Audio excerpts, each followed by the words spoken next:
Hey, everybody, and welcome to episode two, but really four, of Critical: The History of Pro Wrestling Games. I am your host, Mongo, joined as always by my co-host, Liger Busa. How you doing this week, bud? I'm doing excellent. How are you? I'm here. Any plans for Halloween tomorrow, since we tape this on a Sunday? Uh, just give away everything. Terrifier 2 hits Screambox tomorrow. I've heard a lot of things about it. Apparently, people are puking, Oh, so I'm gonna probably make it a point to watch that. It's a 2 hour and 20 minute horror movie. I think that's the runtime. So that's long. yeah, That's a lot of yeah, puke. especially for like a yeah. That's more than Darren Drozdov has inside of him, I think. Shout outs to Draws. Speaking of puke, I was supposed to go see The Exorcist tomorrow. Uh you're not gonna? No, I'm not. Unfortunate. Because, listen, I'm not scared of The Exorcist. It's like, when I was a kid and people would be like, this is the scariest movie of all time, and I'd be like, oh no. But watching it in 2022, it's more funny than it is scary. But like, I can see that. I really hate like gross makeup. Like I can't watch like Night of the Demons because the makeup's like really gross to me. Um, Plus like the wheezing and stuff goes like right up my spine, so I'm like I don't want to put myself through that. So I'm not going. I can see that. You know what is really scary though? Our topic for today, because Uh-oh.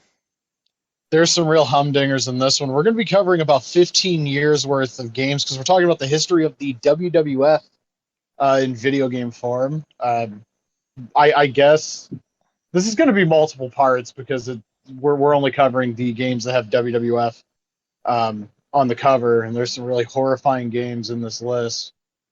And Indeed then at there some is. point we'll wrap around and yeah, really, the first two that we're leading off with in particular.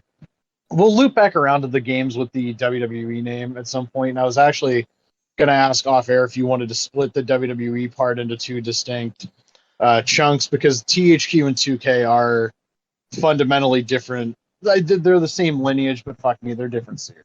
Yeah, Like I the think philosophy is completely different. that one makes sense, yeah, to split it up into two. We're going to talk about the Revolutionary Force. Sorry In to sports stumble entertainment. over you there. No, it's okay. I was just gonna say before we do get started on these games, we always check in on, upcoming games. The only one that was really any news, it was actually a video from today, was Bastante Bueno Lucha Libre. Had a new video out today showing up the newest prototype. The stage It shit and looks setup, great. it does. It looks fantastic. Yeah, I've been a big fan of that project ever since it like kind of just got flung onto my timeline Just probably appeared about out a of year, a nowhere. little over Yeah. a year ago. Yeah. Actually, it's cool. Didn't that pop up in like early 2021? So it's like close to 2 years now. It feels Yeah, like. maybe, yeah. But yeah, But that that game, that game looks great. it does look great, yeah. So definitely check out that video. The other thing we've got an announcement for next week actually. So we won't be covering WWE next week because we have a special guest on next week's episode, which is Dave Wisnowski from Pro Wrestling X. Yeah, I found the whole saga of how he volunteered to be on the podcast, and I'm obviously very thankful. I found the whole thing very interesting because it was like I was at work, so I saw the tweets between you and the PWX account, and I was like, "Oh God, Dave's listening to the show. He's gonna threaten me with a lawsuit for mentioning the PWX programmer thing." And then you were like, "Oh, Dave wants to be on the show if that's cool with you." And I was like, "Fuck yeah! I've Yeah, wanted to talk to Dave Wisnowski for 20 years. Fuck yeah!" yeah. Well, I mean, it started with me making a joke about because they posted an update saying this isn't your baby brother's wrestling game, and I was like, well, if my baby brother was born when PWX was announced, he would be 20 years old now. I didn't think anything of it. I didn't expect a response to that because it's the sort of joke Dave has made in the newsletter itself. So I was like, whatever. And then Dave was just like, and I was like, advertising blood in your wrestling game isn't a big deal. It's not extreme. It's not 98 and to 2002 anymore. And then he was like, and I was like, okay, Dave. And then he was just like, I understand, obviously the criticisms of PWX. And if I have to admit, like, I'm bitter towards that project because this is something I supported when I was 15 years old, as we've talked about. And I think at one point I even sent an email like, "Hey, I would love to work for you guys because you're in Canada and I'm in Canada and I want to make wrestling games too," which was a long time ago. So yeah, there's bitterness on my part there. But I'm very, very happy that he's willing to come in and answer all questions, as he said. And should be an interesting show. Hopefully not too long, because I don't want to be up till 3 o'clock editing everything. So, but there's a lot to discuss. So if I have to, I will. Yeah, I was actually about to say you picked the worst podcast host, your co-host in the history of the world. If Yeah, can you just you shut up don't for a want to little have to bit? edit down, I No, can, yes. no, it's okay. Whatever. It's fun. I enjoy this. So let's get into it. The first game I have on the list here would be 1987's Micro League Wrestling. Yeah, so it's interesting. Read off the list of platforms that launches on, because there's a point that I want to Oh, make. you've put me in a tough spot now. Now I'm gonna have to open Oh something else no. up. It's okay. Okay, well I'll make the point. This is not a console game. It is a computer game from 1987, and it's always been so fascinating to me that Nintendo dropped Pro Wrestling in 87, and it was one of the highest selling games of 87. Yeah, And the WWF, the largest wrestling promotion in the US, there's no real way to dispute that, especially in 87. Uh, they did not make it to the Nintendo Entertainment System until, I think it's the second game we're going to talk about, which is WrestleMania. And I actually had never heard of Micro League Wrestling. I thought Mania for the NES was the first WWF game. And in like 1999, I got a bunch of magazines at a garage sale, and there it was, just like the fucking cool ass box art with Hulk. with like the And it wasn't until virtual like, I think, arms. yeah, like that's Yeah, such a fucking cool box art. And then I didn't know anything about how the game played because the ad only had a couple of screenshots. The internet was, even in like the early 2000s, like super sparse with details about the game. And then in like, I want to say '06 or '07, I found like a way to emulate the, might have been the Commodore 64 version, but I played it and my computer started like actually making the sounds, hmm not my speakers, the computer itself. And I thought my computer was going to blow up. It's, I've never played like Micro League Baseball or whatever because like it's part of a series of sports simulations, but it's basically like weird half-ass FMV clips of matches. And the version I played was like, I think it was Hogan and Savage and Hogan and what the fuck was the other match on that disc? Let's see here. So it was released on the Commodore 64 and Atari ST, and then in '89 it was released for the Amiga and DOS. Hulk Hogan versus Randy Savage. The other side was Hulk Hogan versus Paul Orndorff. Okay, I know I played Hogan and Savage, so I don't remember Orndorff. I just remember Hulk and Savage. And I know that there was supposed to be like a second version released that had like, is it like Jake Roberts and Rude and Hogan and DiBiase. Yeah, in 1988, two expansion discs were released known as the WWF Superstar Series. First one featured Randy Savage against Honky Tonk Man, Hacksaw Jim Duggan against Harley Race. Second disc was Hogan against DiBiase, Jake Roberts versus Rick Rude. Right. I've I've heard the like one with Jake and Rude and Hogan and Ted.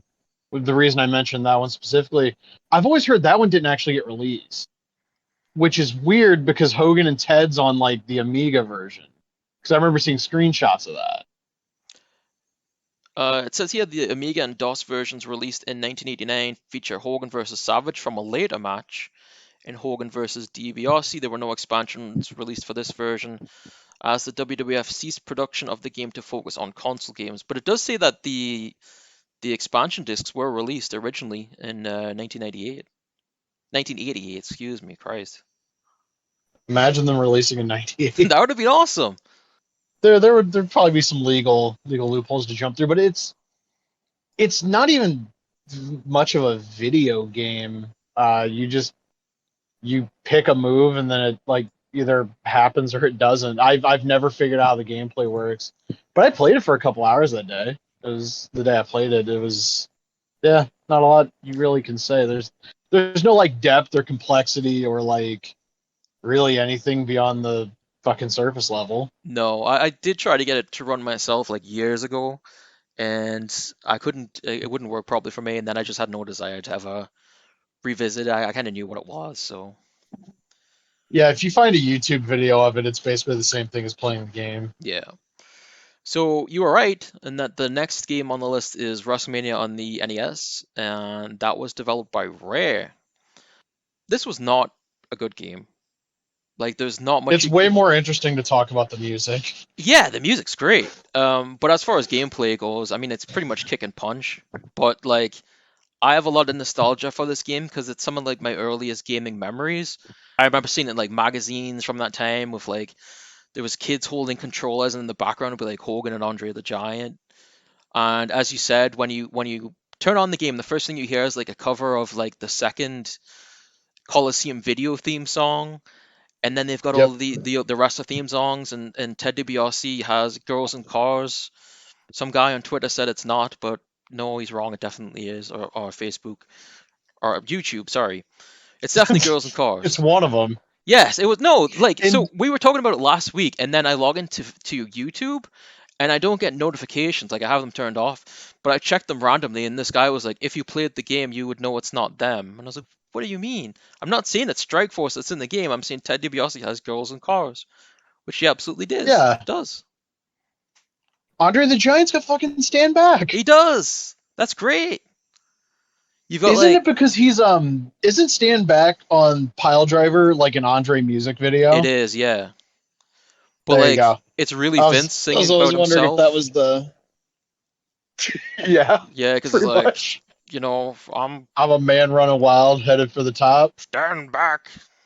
Yeah, I Along actually, the way, you're going to see a lot of men drop. yeah, that's exactly what he says, and it's a great song. Vince got a hit It with that one. is. But yeah, like Yeah. the game itself, not much to it. No, but there is a body slam move in that game that I've done accidentally like 2 times in my entire life. I used to play that game a lot when I was a kid because Yeah. like we would have to rent WrestleMania Challenge from like the TV store a town over. And then eventually they rented it so we rented it so much they just gave the fucking game to us. Like, Oh, here that's you go. nice. Nobody else rent. And then they threw away the booklet in the fucking box when we got home. I don't Because think wouldn't we you? we owned it when I was really young. I don't think we got it to like. I think somebody across the street was like moving and selling it, and I was like, okay, I'll buy that. But like this was my WWF game on the original Nintendo, which is what we called it. Yeah. And here the version of Girls and Cars in this game depresses the shit out of me. I don't find it depressing. What's so depressing about it? It's like really slow and like kind of sad sounding, but I want to note something. The trio of rare WWF games, this Challenge and Superstars, all have music done by David Wise, who's the guy who famously composed the first 2 Donkey Kong Country games. And that's like the craziest trivia note about any of these fucking games we're going to talk about. Because like that guy's like a genius. Yeah. There's not a single soundtrack he made that doesn't kick all sorts of ass. You know what they should have done? And They should have kept Rare around. if this song makes you like sad and depressed, they should have used it for like a video for Strike Force's breakup. You know? Yeah. That would have been cool. I love Strike Force, sorry, but they're a great tag team. Yeah. Yeah, There's two a great wrestlers. there's a I shouldn't even bring this up, but there was a YouTube series I used to watch called The Ring Rat Hunters, and it was Oh very Lord. crude and lewd and very crudely animated, and it was about Brian Pillman and Tom Zink, but like Rick Martel would show up on it as well. So yeah, Google Ring Rat Hunters, or maybe don't, because it's probably best Yeah, not I to was gonna watch say it. don't. Yeah, but fun times. So I think from here we go to Superstars the arcade game, right? That's right. Yes, that's next on the list. I have a story about this. I'll try to keep it succinct. So when I was a real little kid, so the only arcade we had near us was like 1 week a year when the county fair would come through, there'd be an arcade tent. And when I was super little, they would have to give me like a stool to stand on so I could, have my cousins put 2 quarters in and I would pretend like I was playing a game. Yeah, Because I'm like 2 years old. I have no idea what the fuck I'm doing. yeah. for the longest time, I had a memory of an arcade game that had Honky Tonk Man, Ultimate Warrior, and Big Boss Man. And whenever I would bring it up to my older cousins, they'd be like, "I have no idea what the fuck you're talking about," because they would bring up WrestleFest, which I had no memory of because they never had it at the arcade when I was little. And in like 2001, 2002, I discovered emulation, and I found fucking Superstars. And one of my older cousins helped me get Rain, that shitty emulator, working. And then he figured out how to get MAME working, because MAME, and this more pertains to WrestleFest and Superstars, MAME would like, or Rain rather, would obscure some of the logos in Saturday Night's Main Event mode in WrestleFest. So he was like, "You don't want to use that emulator, you want to use this one." And I did the old 99 credits and I beat Superstars in one sitting. It was the greatest day of my life to that point. See, It's such a fun game. I've played it. I haven't played it that much because I honestly don't have a lot of memories of Superstars either. Like I obviously remember WrestleFest, but I don't remember arcades around here having Superstars. I believe the local barcade does have it now, or they did a few years ago, and I went in and played it. But honestly, it just made me want to play WrestleFest more. So I can see that. WrestleFest is the better game, but I like that Superstars is a good game that's representative of like 1988, 89 WWF. yes, yeah. Because like if that game doesn't exist, your only good representation for that era is WrestleMania Challenge, which is the game that I love. But I, you have that game or you have Superstars as your peak for the era. I think I'd take Superstars. Is this the one? Was it Superstars that had characters from other games in the crowd? Am I thinking about the right one? I've never actually paid attention to the crowd in this Oh, game. okay, maybe I'm wrong. Um, That may be something else I'm thinking about. Maybe that's the main event, the one that had all the fake WWF guys in it, which famously appeared on Degrassi Junior High. The episode where Wheels runs away from home and Runs then away. he gets in a car with some guy and the guy touches him and yeah. And Wheels is like, "I'm getting the fuck out of here." That episode also has a clip of like a Coco Beware match Yes. from Mm-hmm. Yep, that's and right. I've wondered what the fuck the match was forever, because obviously they do fake commentary over it too. It's like the one Degrassi episode I remember because of that, because of Coco Beware and main event. Shout outs to Degrassi Junior High, a series that I have in no way, shape, or form watched multiple times, Shout out beginning to to end. the Zit Remedy as well, the best band Yeah. of all time. Also, shout out to Neil Hope, the actor that played Wheels. He passed away, and I think it was 2007, And no one knew. and nobody knew That's until sad. fucking like 2012. Yeah. Yeah. Wheels was a great character. Shout outs to the Zit Remedy. I'm kind of depressed now, but not as depressed as when I'm listening to Girls in Cars. But Yeah. so the next I game. like the actual Girls in Cars. Like that song gets me fucking Oh, hyped. it's a great song, Robbie Dupree. Yeah, Yeah. yeah, it's Yeah. fantastic. Playing his guitar and singing with his hair blowing in the wind, and yeah. WrestleMania Challenge. So as you just talked about a little bit ago, my story, and I think I mentioned this last week, was at my cousin's birthday party, and I don't know if the game was just released around then or what the case was, but I remember his mom leaving and we were desperately waiting for her to get back because she went up to pick up WrestleMania Challenge. And I don't think any other kids at the party were wrestling fans, but me and my cousin were huge wrestling fans. So she eventually came back and we loaded up and we went crazy and we're like, oh my god, like I couldn't believe that you could play as yourself, who was just named yourself, and a guy in like brown boots and brown trunks. That was crazy to me at the time. You could do wrestling moves, which you couldn't in WrestleMania. You could do actual moves, signature moves. I liked the way this is a weird thing to mention, but the way the health bars were set up. Do you remember how they look in the game? Yeah, they're on the ring skirt. Yeah, that's really neat and unusual. So something that's sort of unique to that game. I've always loved the way that game looks. Like it's got the isometric camera angle, and I'm a sucker for Fire Pro anyway. But I played that game way before I ever knew what the hell Fire Pro was. Yeah, I love the way the arena looks. I don't know, like when I was a little kid, I always wanted to play the game because I just thought it looked really neat. Everybody in the game's distinct. Like the sprites aren't super big and detailed, but they are detailed enough that like the guy in the fucking pink tights is Brutus Beefcake. yeah. the the gameplay, like, there's no traditional grapple system, to steal a line from Joe Gagney, which that line always bugged me, because what is a traditional grapple system anyway? Grappling moves, there's never been like an established this is how grapples work in wrestling video games. No, There's just the one system everybody likes. that's true enough. But to your point, the signature moves. If you grapple an opponent from behind, Rick Rude does the Rude Awakening, Beefcake does the Sleeper. Your signature move, yourself, yes, you, is an atomic drop. Hogan has the leg drop, I believe, as his like ground strike. Warrior has a gorilla press that will fucking chuck people out of the ring, and if you're playing against another human player, you will win by countout, because nobody to this day has ever explained to me how to get the fuck back in the ring. When people climb the ring post, they climb the post like they're climbing a coal miner's glove pole to get the Yes, that's fucking right. gimmick. Yeah. The music in the game is fantastic. David Wise does an 8-bit chiptune version of Hard Times for Big Boss Man, which is really weird because Boss Man is clearly fat, like 89 heel Boss Man. But do you remember, or have you ever seen, like, that game was initially not called WrestleMania Challenge? Oh no, I didn't know this. Yeah, originally it was called WWF Survivor Series, which that's the big mode in the game is the Survivor Series match. It had the original Survivor Series logo, and the splash screen at the beginning did not have Ultimate Warrior. It was the picture of the Mega Powers and Liz from the SummerSlam '88 cover. I have never heard this before. Now my mind is blown. I need to look this up some more. Yeah, I didn't know about this until like 2013 or 2014. And it makes me wonder, like, was that game supposed to drop in 1990? Even if Holy it shit. was, Sorry, I just saw yeah, the cutting room floor. Yeah, WWF Survivor Series, and there's the Mega Powers and Liz.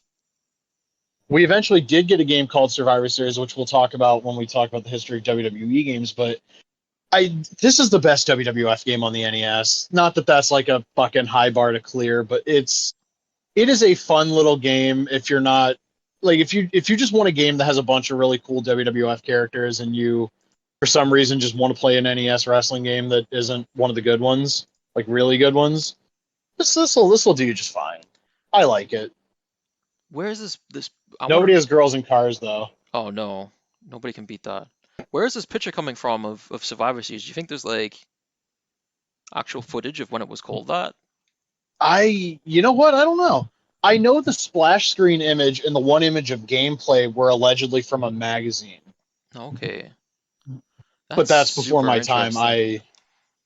Yeah, I'm wondering if there were any changes to the roster. Like, there's nobody in the WWF in that era that did the atomic drop as like, I mean, everybody did it, but there was nobody that did it as a signature move. So, like, I can't headcanon that yourself was supposed to be somebody else. Yourself, they should have introduced that character on actual WWF TV. It would have beat like Suicide by, you know, decades. As for like a video game character that appeared in actual wrestling. Yeah, they could have used like Shane Douglas for it, just dyed his hair shit brown, gave Shane him shit Douglas brown as ring gear. yourself. Yeah, that's what I was thinking actually. When I was thinking about this the other day, and I thought like Shane Douglas would have been the guy, or like I don't know, Tracy Smothers or somebody like that. You know what? That would have got Tracy paid. I think I'd rather, with all due respect to Shane Douglas in 1996 is one of my favorite wrestlers of all time. But yeah, it should have got Tracy Smothers paid. Why do I have like a memory of like every time Shane Douglas doing a promo, he'd be like, "Ooh, the franchise, ooh wee, the franchise." Did he do that a lot, or is it just my memory acting up? I think it's your memory. You sure? He I did mean, maybe not maybe '96. not '96, but '96, he was. like TNA and WCW, like, "Ooh, franchise." Oh yeah, he was on some other shit at that point. Yeah, I'm sure he was on some sort of shit. He's talked about it. Oh, yeah, okay. Let's not talk too much about Shane Douglas. I don't know why. Anyway, uh, the next game I got on the list, Superstars for the Game Boy. I loaded this up a bit. It was decent. I mean, the sprites were really big on the Game Boy, which was, that's never a bad thing when you're dealing with a Game Boy game. I also was surprised to see that it had attack combos. So I was playing as Randy Savage, and I did like 3 punches. Then after you do 3 punches, he turns it into an elbow. And I thought that was kind of a neat little feature there. Yeah, so I saw this game on a poster like you would get with games in the early '90s. It would be like a fold out of like, here's the rest of our shit. and it blew my mind that there was a Game Boy game with the Ultimate Warrior, because the Game Boy was the first system that I owned that was like mine. Nobody else could touch it, and I didn't get this game until 2000. It was right around like Thanksgiving, and it had like the little hologram Attitude Era WWF sticker on it. And from what I've gathered, because I did do a little bit of research on this after we talked about it last week, Acclaim just re-released all the games they had the rights to, like their dead stock, when they were going to lose the license. Which is why some of you might remember randomly finding copies of Super WrestleMania for the NES at your Walmart in like 1999 with the fucking Attitude Era logo on it for some reason. David Wise again does the soundtrack. You get that fucking sweet Ted. Did you listen to the Ted DiBiase theme? I did, yeah. Amazing piece of business. Just tremendous. That used to be my alarm when I was like in my teenage years. And you know what? I never woke up in a bad mood. I heard that song and was like, fuck yeah, buddy. The Mr. Perfect theme is great. And then the Savage Warrior and Hogan ones are just like slightly differently pitched versions of the WrestleMania Challenge music. But you know what's crazy? In the I found like a soundtrack rip of that game. It has the Superstars of Wrestling theme from WrestleMania for the NES, but like a new version of it for like pitched specifically for the Game Boy, which is the like dun dun dun dun dun dun, dun song that plays at the beginning of Right, matches of yeah. Mania for the NES. And I can't remember. I've played the game like Link Cable, and I can't remember ever hearing that in the game itself. Also, we haven't been running down rosters at all, so I'll run this one down really quick. It's Hulk Hogan, The Ultimate Warrior, Macho King Randy Savage, Mr. Perfect, and Ted DiBiase. You could make an argument you could swap out like Perfect for like Jake Roberts or whatever, but in terms of like the three big names and like two guys for them to beat up, this is probably the best roster you were going to get if you only had to pick five. Especially because this game launches in like the spring of '91. Do you feel like so it's interesting. The next game on the list, well, I mean, we'll get to it, but like WrestleFest came out after this, right? So Yeah, I don't know. When I first played this, or actually when I played it recently, I felt like I could feel like a bit of WrestleFest influence on it. And then I looked at the releases and I was like, oh, WrestleFest came after this. yeah, it's a game that I think pulls very heavily from the arcade game it's named after, because like the size Right. of the ring, the way the actual arena looks. Yeah, it would make more Maybe not so sense much. to mention the Superstars arcade game, yeah, instead of WrestleFest. It doesn't ape the art style so much in how the sprites look, because Warrior, Savage, and Hulk all look very different from the arcade game. But it also just dawned on me: 4/5 of this game's roster are just in Superstars, but DiBiase's not playable unless you hack him in. Hmm. Also, I should probably note the DiBiase in Superstars, the arcade game, is just a palette swap Jim Duggan. I mean, they're basically the same wrestler, right? No, but they do have like a bunch of really fun matches together, including the 85 stipulation match from Mid South. Um, Never but seen yeah, that. Superstars for Game Boys, dude, it's on YouTube. You got to see it. It's I've never amazing. been like a big Mid-South person. The only time I've ever really talked about Mid-South was when I went to WrestleMania in Louisiana and I dropped a whole bunch of Mid-South references to the Uber driver and he was like, "Oh yeah, you know your stuff." And I was just thinking, "No, not really." But yeah, Superstars is a perfectly. I'll damn it with faint praise. I guess it's the best WWF game on the Game Boy. It is. I No, think. it's Uh-oh. well, technically, there's one way later that's on the Game Boy Color, but it's also playable on the original game. And as far as ones that are just specifically for the original Game Boy, this is the best by a lot. And you said that the Game Boy was your first singly owned console. Yeah. I stole mine the Game Boy from my sister. She got it from her for her birthday, and she got like Tetris, and I was like, no, I'm playing this now. Um, yeah, I was that's what I did. Next one is WrestleFest. So Never I heard of it. I put so much money into this when I was a kid. Like just an incredible amount of times I played this game. There was a arcade in this shitty little mall, but they that was the only place you could really I I remember WrestleFest being at, and I would go there all the time just to play that game. The arcade is closed now, obviously, but like I remember the last time I went there, and like I got in trouble for pounding on the machine too much because I had to win the matches. Love this game.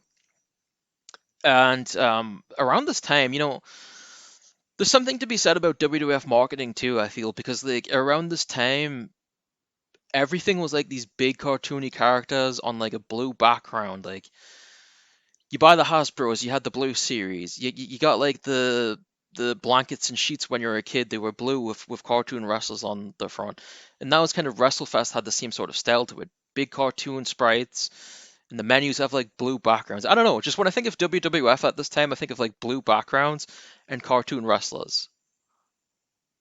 Yeah, me too. I actually have a funny story about this. So again, I referenced how my cousins would bring up WrestleFest, and I had no idea, right? Hmm.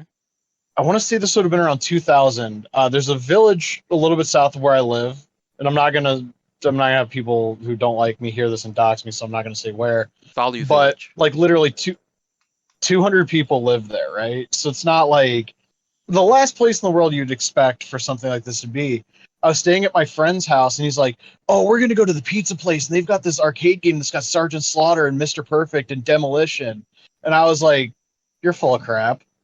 Demolition aren't in a video game. You're bull crap. We're gonna get there, and it's gonna be like fucking Saturday Night Slam Masters." And then we ended up not being able to go because his dad came home from work and was like, "Yeah, we're just gonna have dinner at home tonight." And I'm sitting there like, "No, I want to go see this fucking arcade game with Sergeant Slaughter actually." And then a couple of years later, obviously, I discover emulation. I find the ROM, and sure enough, there's an arcade game with Demolition. Not the Hell version of yeah. Demolition I want to use, but that game is so much fun. The sprites are super big and detailed. You have like a bootleg Mike McGurk doing the ring introductions, accurate Saturday Night's Main Event logos for fucking everybody in the tag match mode. You have, much like with Superstars, the boss characters being Andre and DiBiase. You have the Road Warriors as the boss characters, and it's obviously not them doing the voiceover with obviously not Mean Gene Okerlund. No, Um, those promos are great though. you'll bury every gerbil-faced geek we face. Yeah, that's burned into my brain. I always Um, remember this contest is scheduled for one fall. yeah, or if you win the Royal Rumble as either member of Demolition, she'll say Demolition is king of Royal Rumble. I always remember like Fucking insert wrestler tags the corner. No, they don't even say your name. They just say tags the corner. tags the corner. DiBiase. DiBiase. You hit somebody.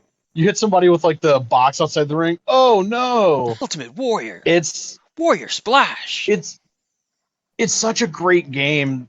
I wish Savage was on the roster. I Yes. also get that the game was released well after his quote unquote retirement. But like when I think of like 91 WWF, this is the quintessential game. Fucking pretty much everybody's there. And everybody's there as like my brain remembers them from all of the like you said, the marketing. Warrior looks like his Hasbro, Hogan looks like his Hasbro, Demolition look like the Hasbros, Earthquake looks like the Hasbro. You see where I'm going with this. Yeah. Everybody basically looks like what they were branded to look like. And I think it's super cool that they had a big roster of heels to play as in the game. You know what? You could have just had Savage in there over Slaughter. There's no fucking reason for Slaughter to be playable. Nobody that has ever existed in this world has ever wanted to play as that version of Sergeant Slaughter. And I say that with all the love and respect in the world for Valor Thief Bob Remus. They really should have just had Savage in that game. That's the one negative thing I'm ever going to say about it. I love the Royal Rumble because it's fun and chaotic. I love the Saturday Night's Main Event mode. I love the stupid little bullshit cage match that isn't actually a cage match. And we can talk more in this list about games with cage matches that feel no different from a regular match because they really don't feel different in any wrestling game, but No. we'll cross that bridge when we get there. There's I'm just looking up on Google. So I remember a few years ago seeing people that have made like what if sprites of like Bret Hart and Andre the Giant, and I'm looking up now. There's a lot more than I realized. There's like people have made like British Bulldog, Owen Hart sprites, like You remember who like one of the big proponents of doing those like what if sprites was, right? The guy behind Retromania Retromania. Wrestling. Yeah, yeah. Yeah. which is a game we can talk about at length some other time. But it is kind of crazy how much like Action Arcade Wrestling came out of homebrew wrestling, Retromania came out of that guy wanting to do like a WrestleFest sequel. Yeah, and I mean, we'll talk about this one on the WWE episode, but they made a better WrestleFest sequel or remake than THQ certainly did, that's for sure. I will say though, I did like some aspects of the WrestleFest on iOS. Yeah. I hated actually playing it because touchscreen doesn't work for pro wrestling. I'm sorry, it doesn't. But it was really cool seeing like that game's roster got crazy after a couple of DLC updates. You could have like Daniel Bryan and Mr. Perfect as a team. But I hated that like It looks shit. the AI would kick out of everything.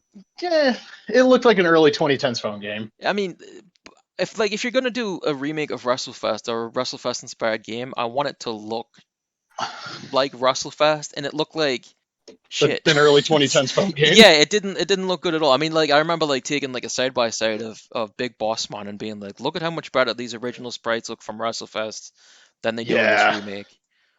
I'm still kind of salty the console version got fucking axed because like yeah, it was. I think that game might have looked. Yeah, it might have looked nicer on a TV because the sprites would have had more detail to them. It still wouldn't have been the same art style though. Yeah, it was listed on Xbox Arcade, and I don't know if like PlayStation Network too. Was it? Okay. I don't know if anyone got access to it. Like I know it wasn't released publicly, obviously. I don't think it ever had a price when I saw it listed. Like I would go on the PlayStation Network like on my computer on the website because at one point I just couldn't order shit from my console. I had to do it on the internet. And there was a coming soon page for that game for the longest time. There was one on Steam too. I wonder why it was. But my biggest gripe was like the troubles THQ fell into in early 2013. That makes sense. Okay. But I hated how the AI would just survive everything, and then you had like Marcus Stevenson from THQ, who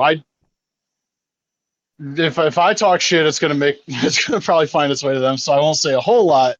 But that guy was like, "Don't you guys remember how difficult it was to beat somebody in the original WrestleFest?" And I replied to him with like, "I can beat the original WrestleFest on like 3 credits." No.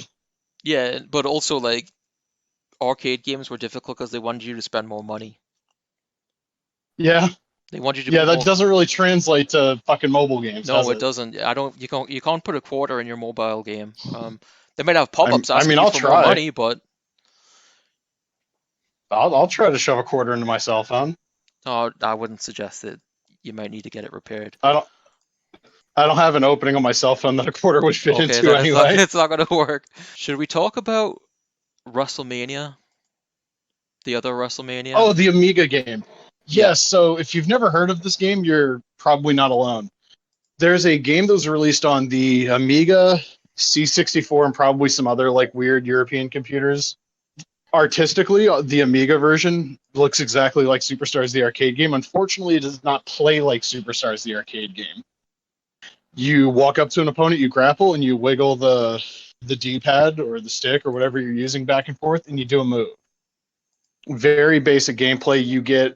I want to say you get Warrior, Hulk Hogan, and Davey Boy Smith as your playable characters, and you fight through the Warlord in what I believe is his only video game appearance, the Mountie, Ted DiBiase, Mr. Perfect, and Sergeant Slaughter. And then when you beat the game, you get a newspaper that says you've won the WWF.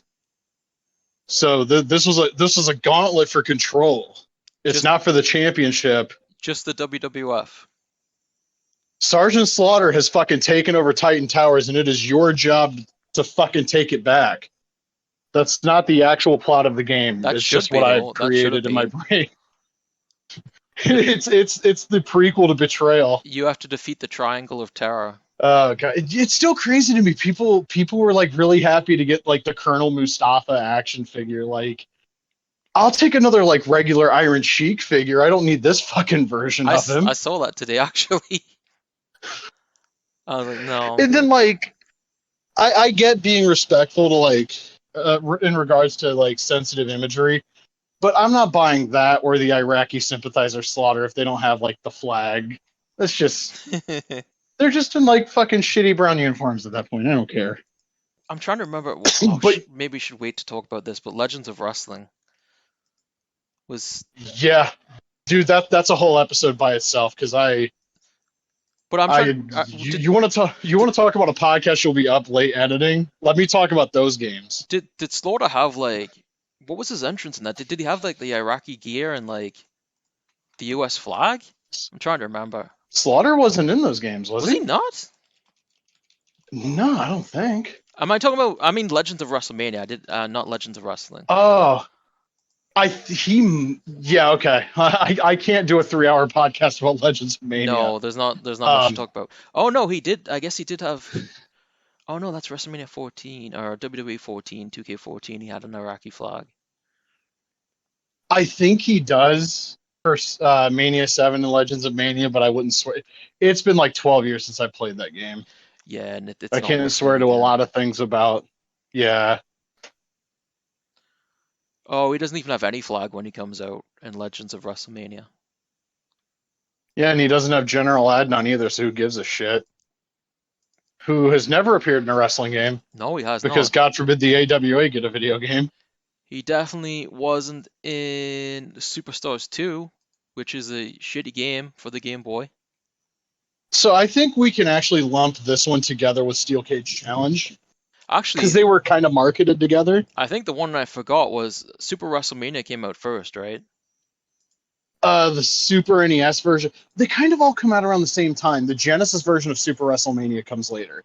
Yeah, But again, we can kind of lump these games. They're ostensibly the same yeah, fucking game. yeah. Super WrestleMania, Um, Superstars 2, and WrestleMania Steel Cage Challenge, they all have the same like menu music. Even some of the animations, even on the Game Boy and the NES for Steel Cage Challenge, are similar to Super WrestleMania. this was the beginning of the button mash WWF games that lasted for a couple of years. Super WrestleMania for NES has a phenomenal roster. You will never get to play against most of it if you play against the AI because the AI always defaults to picking the fucking natural disasters as your opponents. Weirdly, it's like the Macho Man attire that's in Super WrestleMania. I've only ever seen footage of it in the singles match he has with The Undertaker that the WWE doesn't want to release for some reason. Jake Roberts is in like green tights with the snake on the side, so it's like babyface Jake, but he's got the Trust Me theme. No finishers in any of these games. I'll run down the rosters from memory. Super WrestleMania for Super NES is Hogan, Savage, Jake, Sid, Hawk, Animal, Typhoon, Earthquake, Ted DiBiase, and who in the fuck am I forgetting? Hogan Did I say Savage, Sid? I said Sid. yeah, Undertaker, Legion of Doom, Natural Disasters. I think you got them all. I think I forgot Taker. Yeah. Okay. Superstars was like Hogan, Sid, Jake, Savage, and Mountie, and Undertaker. Steel Cage Challenge depends on the version. This is also where like the Nintendo and Sega systems had different characters. I think exclusive to the Game Gear version and Master Systems like Papa Shango. He's also exclusive to the Sega Genesis version of another game we're going to talk about. He's exclusive to the Sega Genesis version of Super WrestleMania. And actually, the Genesis version of Super WrestleMania has finishers. That game's roster is also just Hogan, Savage, Warrior, DiBiase, IRS, Papa Shango, Shawn Michaels, and the British Bulldog. Way cooler roster, if I'm being honest, because it had British Bulldog and Papa Shango and the Ultimate Warrior. The finishers are weird because you just kind of like press a button and then your guy will like Warrior will stand and do that weird like jerking off the air motion and then he'll just fly into a shoulder tackle. You'll never hit it on the AI ever. The power slam for Bulldogs, like he goes for a body slam and then like just goes into like the pinning animation. Shawn Michaels' teardrop suplex is a vertical suplex where he drops his opponent like on their shoulder because it's the side suplex. Go figure. Hogan has the leg drop, Savage has the elbow drop, Shango's got the shoulder breaker, DiBiase's got the Cobra Clutch, and IRS has whatever the fuck IRS's finish is. As a start to the series, it's not good, but Royal Rumble improves drastically on this formula. Guys actually have finishers, and they look like the moves too. And Rumble just felt more polished too, but we're talking about these 3 specific games. There's a cage match in Steel Cage Challenge and Superstars 2. That was a big part of the marketing for both games. So much so that they found a picture of Savage and DiBiase from 1988 to use for the Steel Cage Challenge cover.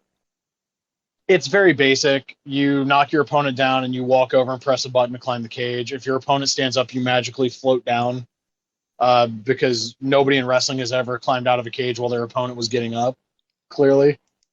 It's not a very fun cage match. You can't do any moves off the cage. And actually, in Steel Cage Challenge and Superstars 2, your character climbs the cage and then sits on the top of the cage doing a double bicep while the bell rings That's what 3 times. that's what If happened to you're me. I was playing it a few days ago, and I chose Roddy Piper because that was like the only game he was in at this time. And That's true. I can't remember who my opponent was, but he slammed me. I couldn't get up. He instantly climbed the cage, got to the top of the cage, and that was it. And then I turned the game off. But if your opponent gets up before the third bell, you will fall off the cage. Oh, really? Yeah, that's how that works. I see. Yeah, it used to piss me off when I was a kid. We should also mention too that weirdly, Steel Cage Challenge was released as like a plug and play game in 2018. In 2018. That's Yeah. crazy to So I me. actually have it. I have it. So they replaced the Mountie with Razor Ramon and Hulk Hogan with the Ultimate Warrior because of Hogan's obvious controversies. The select screen, or the start screen rather, is Hogan from Steel Cage. It's the same start screen, but they color Hogan's wristbands green and the trunk screen, and they just copy and paste the head from Warrior in Mania Challenge onto him.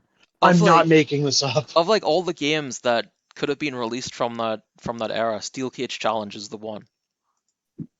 And why would you replace the Mountie with I Razor? have I mean, no I get it idea. because you just recolor the shirt and then like copy paste like a lower half from somebody else, but like, That's and so they mash up the strange. roster too because there's like, it feels like a combination of the NES and Master System rosters too.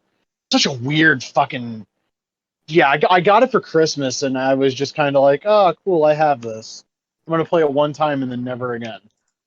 Wait a minute, And that's what happened. was yourself in Steel Cage Challenge too? No, they saved that return for the last NES WWF game. Oh, okay. Oh no, I'm looking at like before it was released, all the characters were actually just named yourself. So it's got like Hulk Hogan and Hulk Hogan, but it says yourself, yourself. Jesus. A mirror match, you could say. So yeah, In a way. um, Super WrestleMania, I rented that when I was a kid, and I had the Super Nintendo version, and I thought I was doing something wrong because I could never hit the finishers, and then later realized that no, there is Right. no finishers in that game. Real bizarre. I played I played Rumble before I played that, so like I sat at my cousin's house doing the backbreaker with the Undertaker for like fucking what felt like an eternity. Like he's gonna do the tombstone, you guys, I promise. He does this cool move where he drops his opponent right on the top of their head, and then it just never worked. I would say I would classify it as like a disappointing game, but like okay first step. You know, it was a taste of things to come, as Shang Tsung said in Mortal Kombat. What a poor reference. Next game, European Rampage Tour. So you've not played this game, I right? have not, no. It's a game that allegedly got released in the US, but I'm almost like 99% sure it was Europe only because why would you call it European Rampage Tour?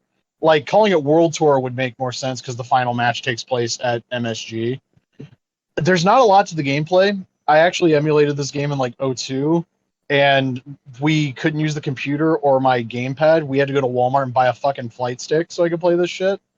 And I picked Ultimate Warrior and I want to say Bret Hart as my team because, I mean, wouldn't you?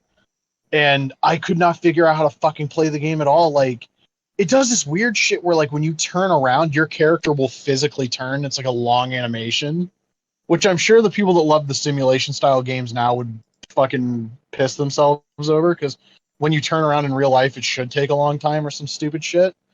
But that game did not feel good to play. I never got past the Nasty Boys, and they're the first guys that you fight.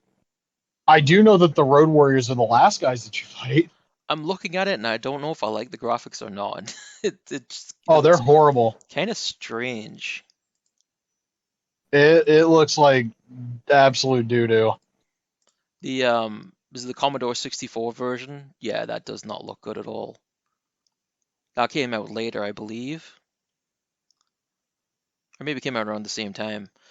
Interesting thing about the Commodore 64 version, the 4 selectable wrestlers from the other versions are also present in this version. The player must defeat Typhoon, Erwin R. Shyster, and Jerry Saggs from the Nasty Boys before challenging Animal for the championship. Oh, so the C64 version is just singles matches then? Yeah, by the sounds of it. It says there's Jesus a Christ! two-player, yeah, a two-player practice mode is also included, and that looks What a way worse than the other versions. yeah. I didn't play the C64 version because I was fucking around with some tag matches in that game when I was playing it in like '02. It's not very good. Next up on the list, as we just mentioned a little while ago, would be Royal Rumble. Fun story about this game. So when this came out, one of the malls in the area had you could just put in a ballot and win the game along with a Super Nintendo. And I would go to the mall constantly just to fill up the ballot box, and I never did win Royal Rumble in the Super Nintendo, unfortunately. I was kind of expecting that to have the happy ending. No, I never get a happy ending. So I do remember renting this. There was a local video store called Rick's Video, and I remember my dad taking me to rent it, and I was like, this is a great new wrestling game. It's got Ric Flair in it. And it was a great new wrestling game for its time. You know, it had loads of characters in it. The gameplay, although as a kid, if I put the difficulty up too high, I would break my hand trying to win grapples on it. Oh yeah, But it was a lot of fun. yeah. I remember somebody on Fire Pro Club back in the day trying to tell me these games were bad for the time, and Yeah, I like, no, remember they that as weren't. well. No. If you didn't have access to like fucking import wrestling games, this is a these games were perfectly fine. Yeah. I played the Genesis version first because like our Model 1 Genesis broke, like just stopped working. And mom had to go to Walmart and get the Model 2 Genesis. And she was like, what game do you think we should get? Now, me being me, naturally, I said Royal Rumble because it had Hulk Hogan on the cover, and he's not in the Super NES version. Weirdly, Bam Bam Bigelow is a big part of the advertisement, like the 2-page Now on Genesis ad. He's not even in the fucking game. Neither version. He was apparently along with Kamala originally planned for Super NES Royal Rumble, but they both got held off for probably the next game we're going to talk about. Right. I I like the Genesis roster a little bit better because it's an oddball kind of like you lose. Who do you lose? You lose Ric Flair, Mr. Perfect, Yokozuna. I'm trying to think if there's anybody else you lose. I'm just And looking you gain like I'm just looking at an ad you gain now, and it's got Bam Bam Bigelow right there. So yeah. so you lose like Flair, Perfect, and Yoko, but you gain Hulk Hogan and Papa Shango and Rick Martel and fucking Hacksaw Jim Duggan. You gain IRS too, but who gives a shit about him? Since it's those games, you get the really cool 16-bit themes. So like, you get like a weird 16-bit version of the Rick Martel theme, which rules. I probably should have also noted the music in the Sega Genesis version of Super WrestleMania is horrible. It sounds Yes. like your TV's on self-destruct mode. Do yourself a favor and listen to the Shawn Michaels theme from that game. It's glorious. It's such a fucking terrible piece of music. Yeah, Rumble's a huge step forward. You get the Survivor Series matches where you pause and press like select and it cycles through your available partners. The graphics are just way better. Crowd's more detailed, the ring's more detailed, the wrestlers are more detailed. Each guy has a finisher. And unlike Super WrestleMania for the Genesis, the finisher animations actually look good. The teardrop suplex looks like the teardrop suplex. Crush has the cranium crunch or the Kona Crusher, whatever the fuck you want to call it. The Bonsai drop looks great. The $1 Million Dream looks great. None of the submission holds actually lead to submissions in this game, which they actually correct in Raw. But in Raw, there's only 2 guys that have submission finishers, so there's a lot of motherfuckers in this game that do I like that. across the 2 versions. At they have Bobby Heenan and Vince McMahon at ringside doing commentary. There's no actual commentary in the game. I just thought it was a neat inclusion. Yeah, are there not commentators visible in Super WrestleMania as well? Actually, maybe. Oh, I guess there are. Sorry, yeah. I don't remember them And being I in know Super that WrestleMania. there are in Raw as well, and the 32X version actually has like a rotating cast. It has like what was the woman that did WWF Mania? Stephanie Wyen, Yeah, something yeah. like that. Yeah, we'll talk about the 32X version of Raw in a bit. But yeah, I've heard people say Rumble's a bad game. I think honestly, Rumble's my favorite of the 16-bit games, just because the roster, the music, weirdly a more nostalgic game for me than Raw, even though I've played Raw way more, Hmm. way more. So I think actually, as you were mentioning, the next one on the list is a game that I remember seeing in Microplay on the shelf, and I really wanted to play it, and I never did. And I, till this day, I still not have not played this game. WWF Rage in the Cage. I can talk about this one if you want. Yep. So when I was little, we went to the video store, and I had no idea there was a Sega CD WWF game, and I didn't have a Sega CD either. And I freaked out so hard about it that like I asked my mom if we could rent the game so like we could go to the library and copy the instruction booklet. I was like 4. Um, and I really wanted to play the game. And on eBay and like I want to say 03, I found a copy for like $30, and that I still have the copy to this day. I learned how to rip the game like off. I learned how to rip the image off the disc. And a friend of mine from the UK on AOL Instant Messenger walked me through setting up an emulator to play Sega CD games. First thing I did was I endured the load times to beat the game as Kamala and win the WWF title.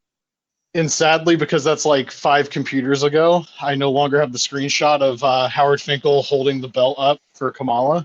It's a weird game. They add the cage match, which is it's better than the previous incarnations in that once you start the slow climb out animation, your opponent getting up doesn't automatically end you like climbing. Hmm. They have to like run into the ropes or like punch the cage to fucking drop you. And I like that. Unfortunately, this is a game with a ton of tag teams, including 2 exclusive teams in the Nasty Boys and the Head Shrinkers, and there's no fucking tag matches.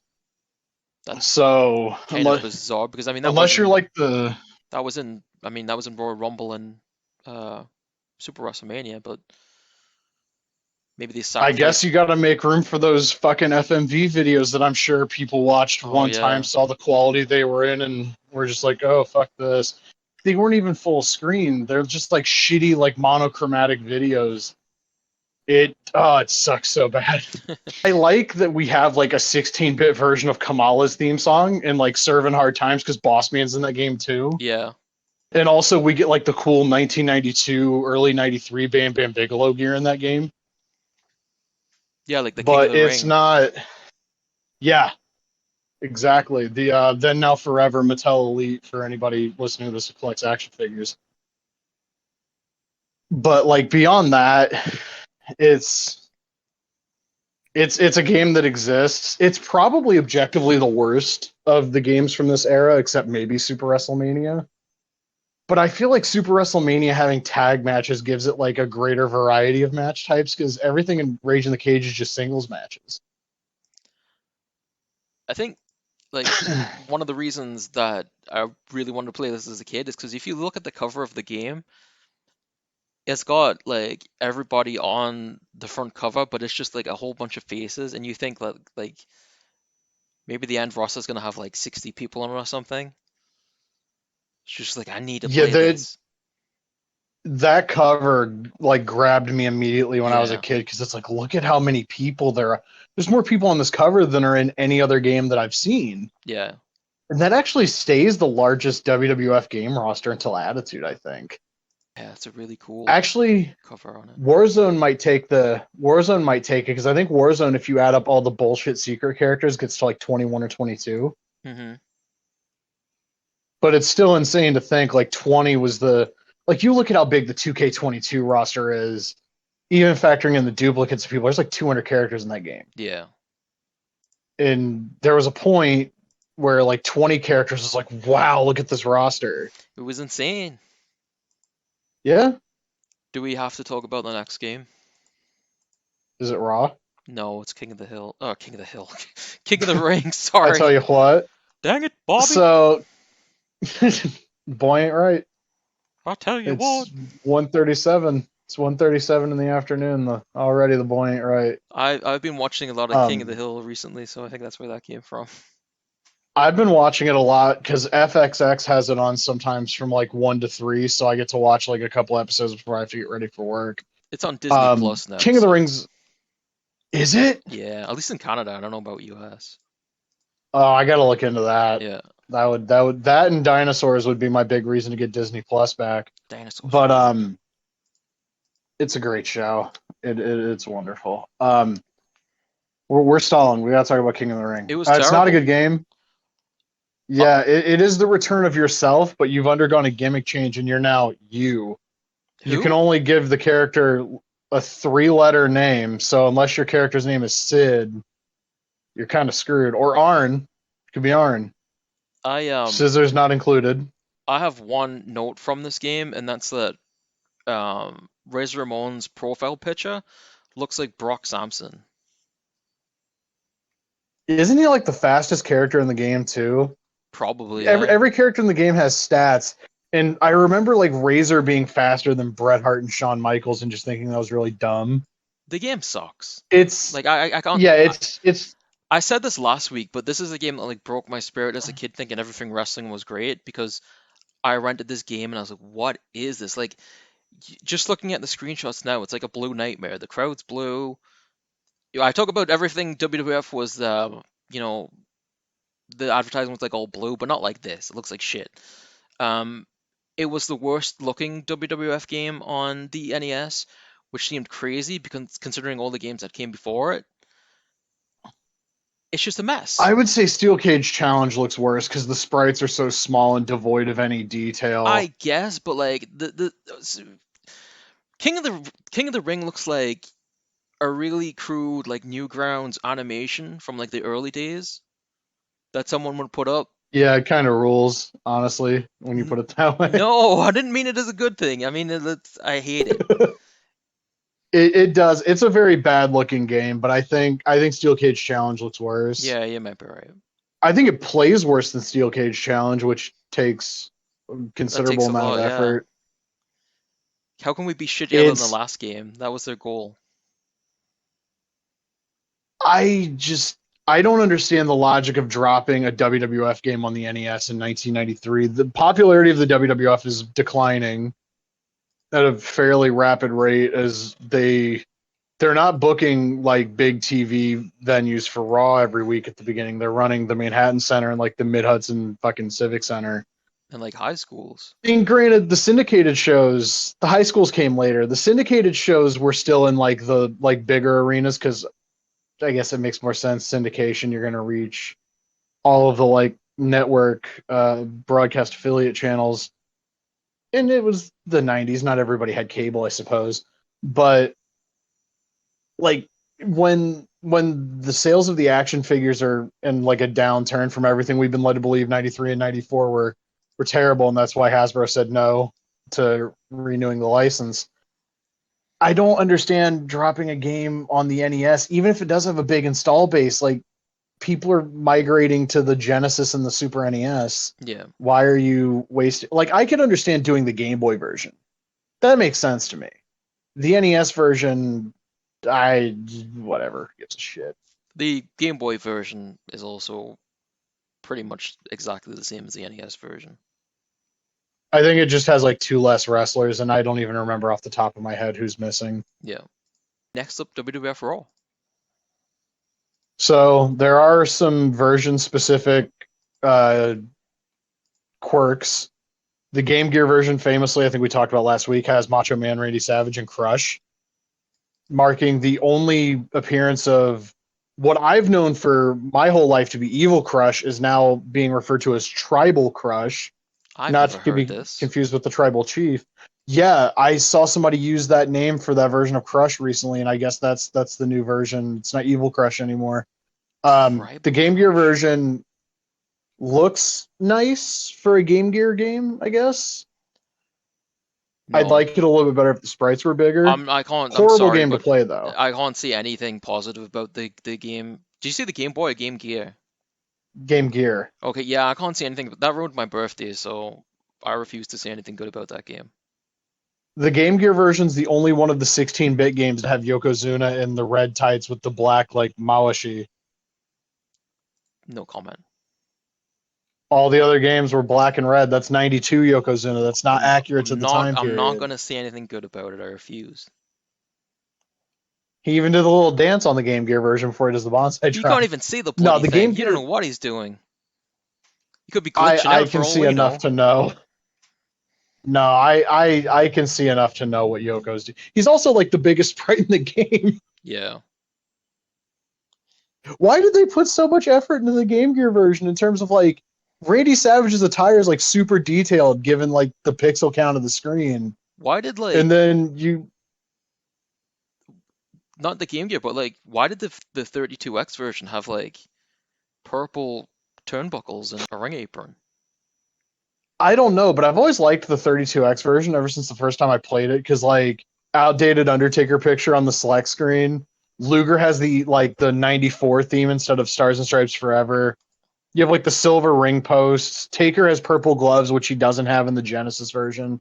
You have Quang as a fucking Quang, yeah. like final boss character. Rotating commentary booths, which I think is like Gorilla Monsoon's. It's his last appearance in a game, and I think it might be his only appearance. Or is he one of the two commentators in Super WrestleMania? I feel like it might be him and Vince in that game. It was I quite haven't I looked in a think it long was I time. think it was Bobby Heenan in that as well. And like I think you also have like the board that says Raw in the 32X version, like the cards the women would carry around, but it's yeah. like a wooden sign you can break over somebody's head. And then also they had all the weird Mortal Kombat like mega moves in the game, like Owen Hart doing like the Zangief spinning lariat around the ring. That's kind of cool. That was crazy because I think Um, the first time I saw that I was a kid, didn't read the instructions and Owen Hart just started spinning across the screen. I'm like, what the hell happened? I didn't figure out how to do those until WWF Magazine told me how to do them. But like, it was Christmas '94, and we're playing a Royal Rumble in that game, and Owen Hart just starts knocking people out of the ring with that, and we're all sitting there like, what the fuck is this? And also Luna Vachon's in that game. It's her only video game appearance, I'm pretty sure. That's kind of a decision you could make. Yeah, it was her only appearance. That's right. It's a great little roster. You get the sweet 16-bit Owen Hart theme, This was his. I and mean, if you want to go for the roster, that was his first. That would be Owen Hart's first game, right? It was yes, Bomb yeah, Bomb's. Well, I mean, technically Rage Against the Machine. Christ, what's wrong with me today? Rage in the Cage would have been his first game since like WrestleMania on NES. it's the video game debut of Kevin Nash as Yes. Diesel. It's the first, but not the last appearance of Doink the Clown. The video game debut of Sean Waltman. Um, it's the third WWF game to have Lex Luger. After Royal Royal Rumble Rumble, and Rage in the Cage. yeah. Which he always looked weird in those It's games to me. Yoko's. He looks weird to me as the narcissist. The Made in USA Luger. Is better. Honestly, Made in USA Luger in that game looks like fucking Stan Lane. Yeah. I've always like I've always thought he looked weird, and I just put it together. He looks like Stan Lane. Also, 1-2-3 Kid's moonsault in that game does not work. Like if you didn't see how he beat Razor Ramon, you would not know how to do the moonsault No, I think because it they took me just a say while. like, can I tell you how long it took me? Yeah.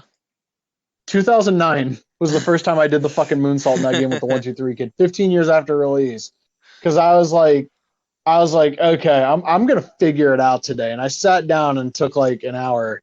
And when I finally did it, I was like, I went on like MSN, was like caps locked all my friends, like, I did the moonsault as 1-2-3 Kid, and everybody was like, cool, and I was like, no, you don't understand. I have just accomplished something great here today. I have done Sean Waltman's finishing maneuver in this game that came out when I was 3. I really wish this like gameplay style would have continued, especially when they got into like the digitized sprites and stuff. Because like, Yeah. imagine in your house with like this gameplay.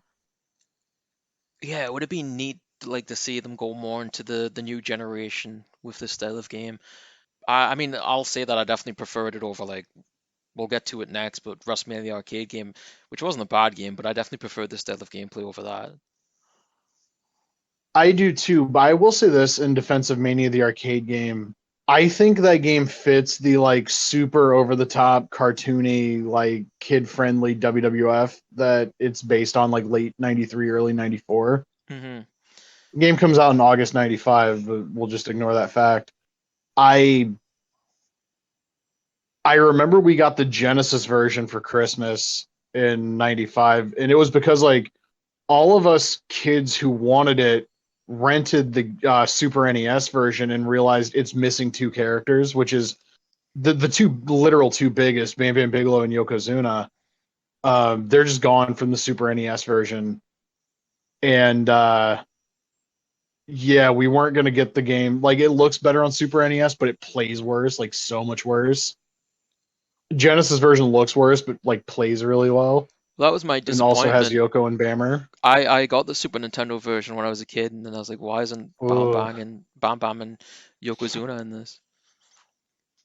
I I had the tips and tricks tape, and we actually went through and like wrote down on like notebook paper all of the combos. So when that tape broke, just randomly stopped working, my VCR just spat it out like get this piece of shit away from me. I was like, doesn't matter. I have all the combos right here. And then somebody fucking spilled like pop or something on that notebook and it got thrown away. So I've just been up shit creek in WrestleMania the arcade game for like 25 years. I had But I like think I had the magazine, the Tips it's and a Tricks good game. magazine on that. Yeah, Nice. it is a good. I think it's a good game. I mean, it's interesting. You've got Mortal Did Kombat. you see all the cut content that have come out Yeah, for like that game? there was Jeff Jarrett and like Adam Bomb. Adam Uh, Bomb had like a fully captured moveset. Mr. Perfect was slated for the game. yes, that's right. There Jeff was. Jarrett was in your house, Oh, that's right. He was in not your mainly the house. arcade game. There was a referee that was And like supposed to be in it, right? Razor, right? And Razor Ramon is like an actual fucking fatality where he cuts people in half. Yeah, Cutting room floor, everybody. yeah. Just go take a Great look. website. It's amazing. Really, yeah. Like it's you see so much cool shit that got cut out of like attitude and like we're not going to talk about these games today, but like Big Vito's just straight up in the ECW game. I don't know why you'd want to play as Big Vito, but if you want to play as him, he's accessible with like the Game Shark, I guess. Yeah, but no, it was a cool game. I definitely played it in the arcades when I was a kid. I remember having a lot of fun with it. So, not too many complaints about that WrestleMania in the arcade game, but the sequel in your house, I wasn't as enjoyable. No, the gameplay is not as good, but there are several points for in your house. I love the character specific arenas because they're just so stupid. It rules.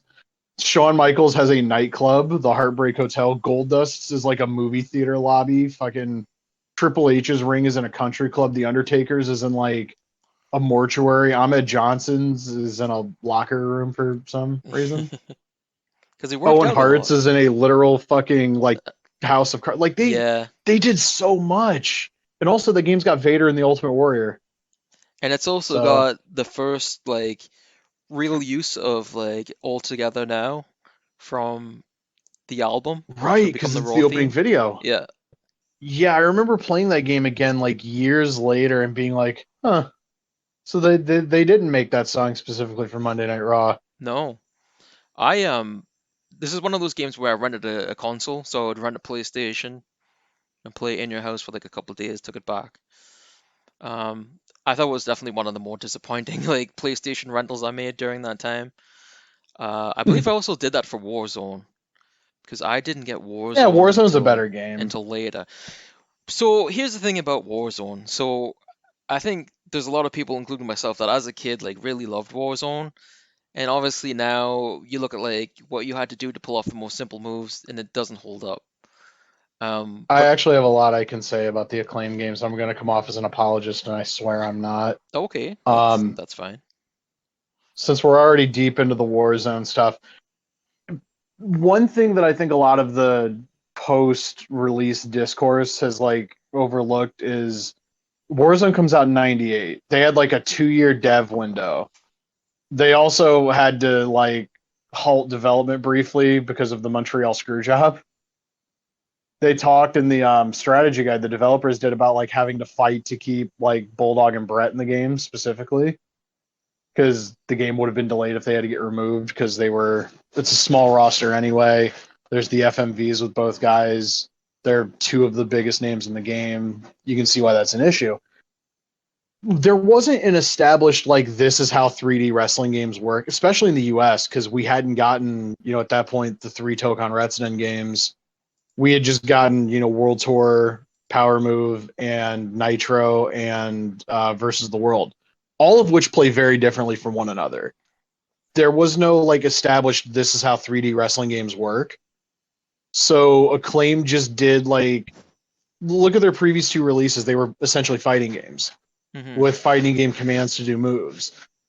So they basically just did like, okay, let's take that same philosophy and do it in 3D. I'm not saying it's good because I understand everybody who's ever been frustrated with those games. I very quickly as a kid figured out if you just learn like the same four like button combos, everybody's got those moves. So you don't have to start move list every 2 seconds. Because that got annoying to me after a while until I figured it out too. And when I say very quickly, I mean it took me like 2 years. It's fine. I catch on pretty quick. But I don't I don't think it's wrong that they took that approach. They clearly, when they made the jump to the PlayStation 2, were like, okay, we've got to actually try to do something more in line with like the other like wrestling games because by the time Anarchy Rules comes out, you have like one SmackDown game with another on the way. There's been three more Aki WCW games. Fucking Mayhem has come out. There's like more stuff to look at for what a 3D wrestling game quote unquote should be. So they had more to like pull from and also be like, we're not going to use these ideas. Here it was like, what the fuck was a 3D wrestling game in '98? You know what I mean? Yeah. Again, I'm not saying it was good. I'm just saying they really didn't have a lot to pull from. And also that team didn't really seem to be wrestling fans. Granted, the team that came after them, the Showdown team, really weren't wrestling fans, and a lot of them had not seen wrestling since they were kids. But like, I don't think they were a team that really understood what the fuck they were making. No. That's another problem with it. I think again they kind of figured it out with Legends of Wrestling, and if we could have just gotten like a fourth Legends game, they might have actually like hit that point with a good game. But I liked Warzone when I was a kid. I think Attitude rendered that game like obsolete immediately because you didn't have like the 5 tiered health meter anymore. It was one health meter. The game ran better. There were like there's more shit you could do. Had a bigger roster. Didn't have a better roster though because it didn't have Bret Hart and the British Bulldog. But and also Cactus and Dude Love weren't playable characters in Attitude. We'll get to that in a minute. Because it was an early 3D wrestling game, there was a lot of stuff that was new for, when you were a kid and you were playing this for the first time. Like, I can't remember any other games around that time where you could, like, go through tables, put your wrestler through tables. That was a crazy idea. And all the weapons they had, just the accurate theme songs, the promos, the crowd, the commentary. I mean, WrestleMania the arcade game had commentary, but it was full blown commentary in Warzone. So there was a lot of stuff Yeah. that they were introducing that were, as a kid especially, you were kind of blown away by what you were seeing with this game. Yeah, the presentation was incredible. Oh yeah, Um, like they really hit it out the park with like the warehouse and stuff, like because that matched the aesthetic of WWF on TV. Um, yeah, right. Did you see, by the way, all of my tweets when people were dunking on Fight Forever about like the graphic style and how, and I still believe this wholeheartedly. These are the same people that back in like 2000 were saying like, oh, No Mercy looks like shit, and their point of reference would be like, look at The Rock in Attitude, and it's like he looks worse than he does in fucking No Mercy and Mania 2000. What the fuck are Y- you talking about? Yeah, that's graphical arguments at this point. I just think are silly. To me, it's always like at the Yeah, end of the day, how does it play? So, um, and I'd rather see a slightly cartoonish aesthetic because it always ages better. yeah. Take a look at Mania 2000 and take a look at Attitude. Two games that released 3 months apart. Like which one looks better now? Did you see Mania. Did you see the pre-release stuff from Attitude when it was called WWF '98? You mean Warzone? Oh, sorry, yeah, Warzone. Yeah, they had the fucking like the red, white, and blue ring Yeah, and they had and like like a that American flags weird everywhere and new gen stuff. logo. Yeah, Have you seen the footage of the beta where like they actually have like kind of better animations for like getting like hit and yeah, like the actual strikes? yeah. Yeah. Yeah, I saw this stuff a long time ago. It's super interesting stuff. And I in like Shawn Michaels' default attire is like the red and white alternate that he has in the That's game. right. Yeah. And I Interestingly, think Owen's in more of like a King of Hearts attire than yeah, the Blackheart gear. the Game Boy version, which came out first, is the one that doesn't have Bret Hart. You know, I actually got the Game Boy version. I actually got both the Game Boy and the PlayStation 1 versions of Warzone for my birthday in '98. I have no memory of Brett not being in the Game Boy version. I played it a few days ago, and yeah, there was no sign of him in there.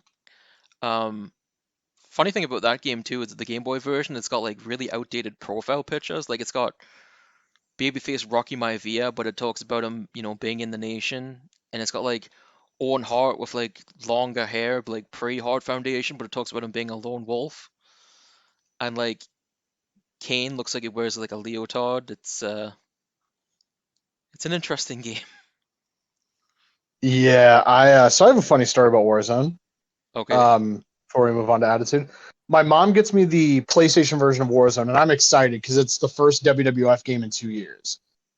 So much has changed since In Your House. Like, there's very little crossover between those two games rosters. It's like Brett, Undertaker, Shawn, Ahmed, and Hunter yeah, and Goldust. Never mind, like half the roster. I'm an idiot. Never mind. I have brain damage. It's okay. So my mom gets me the game and we take it home and I put it down and mom's like, "You want to go get ice cream?" And I'm like 7 and I'm like, "Yeah." So we go to get ice cream like a block away from our house. Well, the youngest of my older cousins is a complete piece of shit. Fucking finagled his way into our house, stole my copy of Warzone and took it to his friend's house and sold it to his friend. We get home, we realize the game's not there. I didn't just misplace it because my mom remembers where I put it. My mom calls my cousin's house, and his sister basically gives the whole thing away, like what he did. So my mom went to my cousin's friend's house and knocked on the door, and the older brother of the kid my cousin sold the game to literally just shows up at the door with this, like, "I'm pretty sure this is what you're here for." jeez. Yeah, Did you and then I did got you to play as Kane. smash your cousin? Huh? Did you beat the shit out of your cousin? He was like 8 years older than me at the time and would have probably locked himself You in could have his room you could have regardless if I kicked him in the confronted balls him. though. So yeah, I could have. That'll happen eventually, I'm sure, though. I mean, we haven't even really talked about the promos in this game, and obviously the Ahmad Well, fun Johnson with ones are Ahmed. legendary. Yeah. Yeah. So at points during the championship mode, or is it called championship? I think it's called championship Is it mode. It's challenge? not career mode. That's what it is. Um, so it has the standard for the era, beat everybody and you're the world champion mode. And at certain points, you will get challenged to grudge matches. And on the PlayStation version, these are accompanied by really badly acted FMVs of the wrestler challenging you to like a gimmick match. The Ahmed Johnson ones are infamous because of our friend Sonny Bone. putting his own subtitles over them because being Ahmed Johnson promos not exactly easy to understand. And I don't even know what he's saying at this point because I've seen Fun with Ahmed so many times. I actually do. I just think he's saying if you're Tommy Knock to bleed, you've got Willie Jakes to take on Ahmed Johnson, the Pearl Whirlpool powerhouse. You can't prove to me that's not what he's saying. I know, because you can't understand what he's saying actually. I was a huge Ahmed fan when I was a Oh, I kid, by the love way. Ahmad. I still love him. He's an incredibly like dangerous worker. Like there's like the suplexes he does where he drops Owen like directly on his shoulder. Like, yeah, that sucks. But also, fuck it, I love Ahmed Johnson. That guy owned. There's a so some of the best Ahmad Johnson was on Shotgun Saturday Night. There's one this I can't remember if this is the same match or not, but he does the Pearl River plunge like off the middle rope. And I think this was after he like was kicked out of the nation, and the crowd's just going nuts for him. And like this is like when he's on a downturn like in his career, and like he beats the shit out of the guy, and then does another Pearl River plunge after the match, and the crowd just go crazy. And like they send like all the officials out, and he just looks like the biggest badass. And I was like, hell yeah, Ahmad Johnson. I don't know about that He was time. super over. I don't know why he started like slithering like a snake and sticking his tongue out at one point, but he was still cool in my eyes. I had so as a kid, I didn't have the bone crunching action Ahmed Johnson figure until like 2 years ago. I bought him on eBay. I had that like really sort of like racist stomp Ahmed figure. The one in overalls? Yeah, the Yeah, like country, like the stereotypical like country bumpkin. yeah, Yeah, I didn't realize when I was a kid, like that's ugh, you might no, want to stay away from that kind of imagery. And then I saw it when I got a little bit older, and I was like, what the fuck? But this is the same company that released the Godwins with the fucking stars and bars on their shirts, like at the same time that Stomp series was on shelves. yeah. It was the late 90s. What can you say? Have you ever But noticed? also, Sorry, go ahead. do you remember the like CG scenes with like your character's girlfriend in Warzone? Yeah, the woman in the red dress in Yeah. like the limo. What the fuck was that all I about? don't know. I even as a kid, I was like, what? All right. Look at They this. couldn't have just had like Sable or Sunny do some shit. You'd think. I mean, Sunny was the most downloaded woman on AOL. I'm sure. I was just gonna say, do you ever notice the similarities between the song "Loser" by Beck and Pearl River Rip?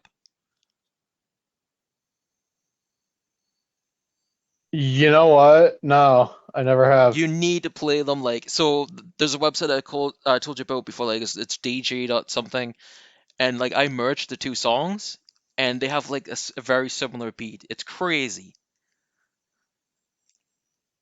I can't believe Jim Johnson I listened to will. "Loser" and said this is gonna be Ahmad Johnson's theme song. I swear to God, I'm gonna have to. I'm gonna have to do that it's insane. later on. And then when he joined the Nation, and they just had "We Are the Nation" added to his theme, that was the best. Ahmad Johnson is. I'm sorry, but he's great. You know, the one thing I wanted in life was Ahmad Johnson to go to All Japan in 1998. Can you imagine? I mean, it might have hurt some people's lives, but that would have been crazy. Imagine the Pearl River Plunge '98. Can you imagine? Oh shit, no. I don't want to think about that. Um Ahmad Johnson against like Kobashi, Ahmad Johnson against Mike Awesome as the gladiator. Shit, that would have ruled. Ahmed Johnson versus Kobashi would have been hilarious. Ahmad Johnson against Kikuchi and just beating the shit out of him. Oh, Yeah, why not? I'm all for watching. I'm all for watching Tsuyoshi Kikuchi get brain damage. I'm not that. That's a little far even for me. Okay. Does he actually have brain damage? Have you seen that motherfucker? Well, that was the thing that people used to say online, and I was like, "What? You guys are fucked. What do you mean?" He walks around and makes that like one face like he has like end stage CTE all the time. Yeah, I guess so. And I mean, there is that match from like '93 where Fuji backdrops him like fucking 12 times or some shit. His theme song used to rule. His Old Japan theme song in like '93 was like "Crying in the Blaze" or something like that. It's a great theme song. Yeah. I guess we should talk I about. guess we should probably talk about Attitude Yeah, now. that's what I was gonna say. Or as I'm going to call it from now on, the test version of ECW Hardcore Revolution. Have you ever heard that song that somebody uploaded on YouTube and it's him singing about attitude? No. Get addicted to that attitude. WWF. I'm gonna have to send you the link to that now. Oh Lord. So Attitude, a lot of people might not know or remember this. Attitude was like a very heavily advertised game well before it came out. EGM did a gigantic article, like 4 pages, I remember. Or maybe I'm just conflating and I'm thinking of two separate articles, but I remember a huge feature for Attitude talking about how it was going to have a create a pay-per-view mode, and there would be storylines in the career mode where the champion would come and interfere in your matches and all of this stuff. And it was supposed to come out in the spring of 1999, and then we all know what happened on May 23rd of 1999. Yeah. And so I've heard a lot of rumors about the Owen Hart inclusion in the game. I've heard that Acclaim fought to keep him in for similar reasons to keeping Brett, Ahmed, and Bulldog in Warzone, and that removing him so close to the finish line would would Delay the game. result in a long delay. And also, this was at the ass end of like Attitude was the last game on the deal. We all knew WrestleMania 2000 was coming out, or as it was originally announced, WWF 99 was how I first saw it in Nintendo Power. I've long heard that they fought to keep Owen in, and that's part of the reason why Martha Hart, for the better part of what 2 decades, almost over 2 decades, why that was part of the reason that she let them license Owen for the Legends of Wrestling video games a couple of years later. I remember the rumors when I first got on the internet in 2000 that like Acclaim stuck the Owen tribute in like against the WWF's wishes. Somebody feel free to correct me on that, but that was a thing for the longest time. Was like the opinion was that Acclaim just kind of shoved that in as like a, oh, you don't want this, too bad, we like this guy, we're gonna. And it's basically the same Owen tribute graphic from Raw as Owen, so maybe that was just people on the internet wanting Maybe. Acclaim to be more badass than they actually were. But I do remember like that rumor about Martha like being happy that they stuck the tribute in, um, and fought to keep Owen in the game. I remember that like when Owen was announced for Legends 2, like that was the thing. Like she liked Acclaim because they did that, and also like they Blue Blazers attire was originally meant in the game as like an attire for Owen. Hmm. It's not in the game like as an Owen attire, but I think it's still there in CAW mode if you use a Game Shark. Warzone Attitude's an interesting game, gameplay wise, I guess. They added a bunch of match types like the I Quit match, which works functionally the exact same as a submission match. Just put a hold on somebody, have them in the hold until the count of 10. Not really anything to talk about. I don't hate the cage match in Attitude, Warzone, and the ECW games. I hate how they don't It's have perfectly ropes. fine. Yeah, that's like the one thing I didn't understand that. Um, it's not a bad representation of. I'll just before we get to Mania 2000 and I really get in my bag about it. I don't think there's ever been like a good cage match in a wrestling game because like the whole idea of a cage match is it's this like violent, like you're never going to be the same again, like feud ending match. Although I guess not by the late 90s it really wasn't. But you can't really convey that sense of danger and mayhem in a video game because if somebody could have done it, we would have seen it by now. It's just like a graphical overlay for the screen essentially. In most games, it doesn't feel any different than a regular singles match. And aside from the little climbing bit in the Acclaim games, it is basically the exact same thing. Yeah. I think if anyone could maybe have a shot of like reinventing the cage match, it would be Ultra Violence. Yeah, I've got faith in that game to do some cool stuff with like because they're gonna have stuff that looks like the CZW Cage of Death in there. So maybe we'll get some cool like but that won't even be a traditional cage match. That's just going to be like put something on top of the cage and throw somebody off of it. But like they could But even, that's still they you know how they've got there's a gameplay with the skewers in the head. If they could have something like where you're having a standard cage match and you can like rig somebody's face against the cage as like a special or whatever the case may be, even that would be something different than what's been in wrestling games previously. yeah, because it's super hard to trigger any of that stuff in like any of the WWE games that That's have it. right. Like Yeah. this, the SmackDown versus Raw games, if somebody was leaning against the ropes and you grappled them, you could fucking. They had that like really cool, like fast, like face rake thing, but it like so hard to set the AI. Like you couldn't manually just set the AI up against the ropes in Yeah. those games. Attitude's career mode wasn't what they promised. It was still the standard beat everybody won the title thing, which you either love or you hate or you're indifferent, I guess. It was 1999 that like having the arcade style ladder just kind of felt like a natural progression on Warzone. I I will say though I like how, and this carried over into the ECW games too.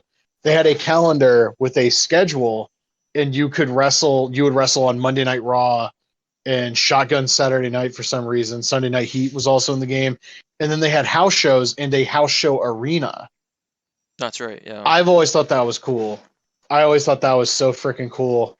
And then in the ECW games, the house show arena was the ECW on TNN house setup for some reason. Yeah. I Probably think because it was the arena that had a literal house.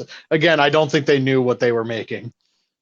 the best part I think of Attitude actually is the audio because you've got all the wrestler Kurgan always wins. you've got all the wrestler introductions. You've got, I mean, I don't like Shane McMahon on commentary, um, but that he's there. Jerry Lawler's there. This is the game that they really introduced a lot of the crowd, taunts and stuff. You've got the custom entrance themes, which some of them are kind of hilarious, and some of the custom taunts are hilarious, like Agent X, which is like an Austin Powers like theme song. So I think they really did a hell of a job on the audio for this one. This is also the first video game appearance licensed in the States of Dr. Death Steve Williams since like WCW on the NES, Yeah, too. that's crazy. I just thought about that. Yeah. Does he have the backdrop driver in this game? I only played as him like one time when I was a kid because, like, oh, it's Dr. Death. I imagine he's probably But got the standard backdrop that everyone would have, and he probably just has a Doctor Bomb as a finish, right? the Dr. Bomb is his. I have the Attitude Strat Guide somewhere in my fucking house. I could just look at it sometime and figure this out. I'm trying to think who else is in He that game. also, I mean, it's he got has, hell of a large roster. yeah, it's got like 40 characters or something. Kurgan's in the game. Shawn Michaels in his Mania 12 gear, I think that's his default, is in the game as an unlockable. Head is in the game. There's no punchline to that. The head is just a playable No, character. you It's can a play as floating head. head with floating hands and boots. I'm not kidding. They did it. They did it. So this came the Game Boy Color version again came out the year. This came out in June 1999. The Game Boy Color version is pretty much the same as Attitude, for the most part. There's not much difference at all. Um, Finishers aren't like weird like 8 button combos in that game. It's like you fill up your gimmick and then you grapple and you press like select and you do your finisher. In that way, I'll say it is a much better game. okay. Like the gameplay feels a lot better because you don't have to input a nuclear launch code to do the fucking choke slam with Kane or whatever.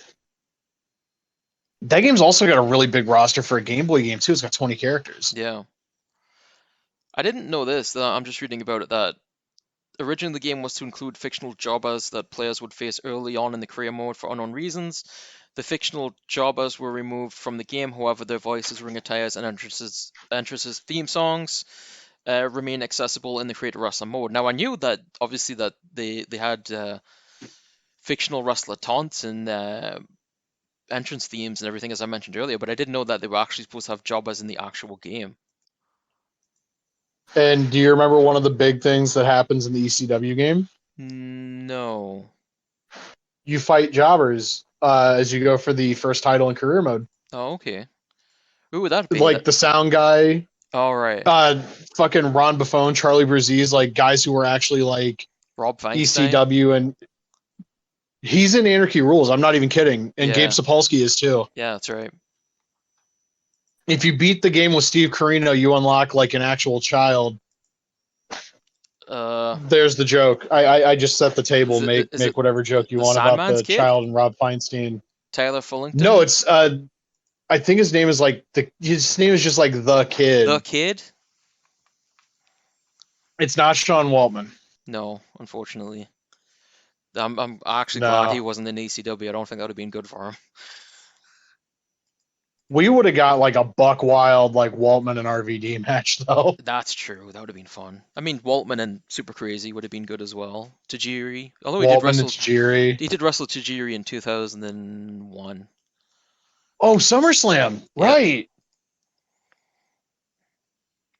It was a good match, if I remember correctly, and I might not. I have to throw SummerSlam 01 on later. Like I need an excuse, but yeah. Should we get into WrestleMania 2000? Yeah. Let's talk about an actual like really good game. Yeah.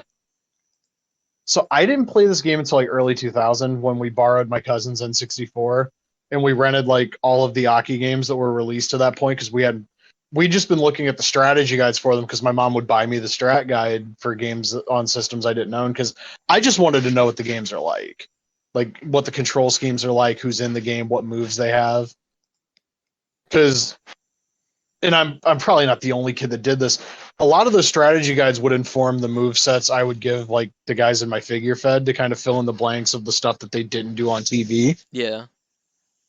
So a lot of guys were doing that sweet reverse suplex in my figure fed is what I'm saying to you. But I played Mania 2000 first because it was the newest one. And the person that had previously rented the game had made creator wrestlers of like Kurt Angle. This was like March or April of 2000, so like the Radicals were made on that cartridge too. And I did not play as a member of the default roster my first match. I played as Kurt Angle, who obviously did not have the Olympic Slam because it was not in that game. No. I loved Mania 2000. I loved, and we'll talk about the Game Boy Color version in a minute because I like that version too. But great roster. Obviously, it's the Aki engine. Great gameplay. Really captures the feel of like 1999 WWF from like a presentation standpoint. I guess you could argue it captures more of like late 98 but with like a late 99 roster, Yeah, because you've got if like that makes sense. wasn't it like the SummerSlam '98 arena?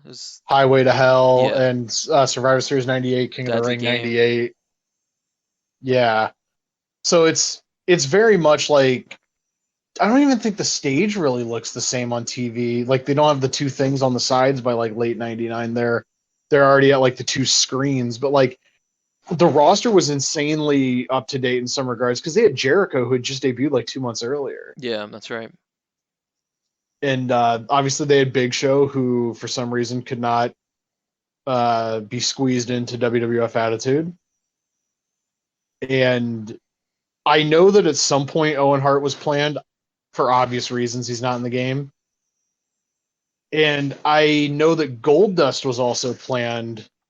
And because he left to go play, by the way, his new name's Seven in WCW, he was obviously not in the final game. But I feel like he's in SmackDown 1, like on the disc somewhere. So I feel like I've seen like somebody hacked him into the game. Mania 2000 also is like the first 3D game that had like a good create a wrestler mode because like it was that Attitude and Mayhem, 3 games dropped in 1 year with create a wrestler mode. Attitudes is way better than Warzone's was because you could actually like put together and like the move set instead of just picking a default move set. But like the amount of control and the amount of stuff you could edit in Mania 2000 like blew the other 2 games out of the water. It also, for my money, had a really deep roster, like a way deeper roster than Attitude. Probably not as deep as Mayhem though, because Mayhem got to like you had fucking Bobby Duncombe Jr. and Bobby Eaton in there. And shout outs to Bobby Eaton, but like I saw him on that roster when I was 8, and I was like, whoa, they got everybody. was Bobby Eaton.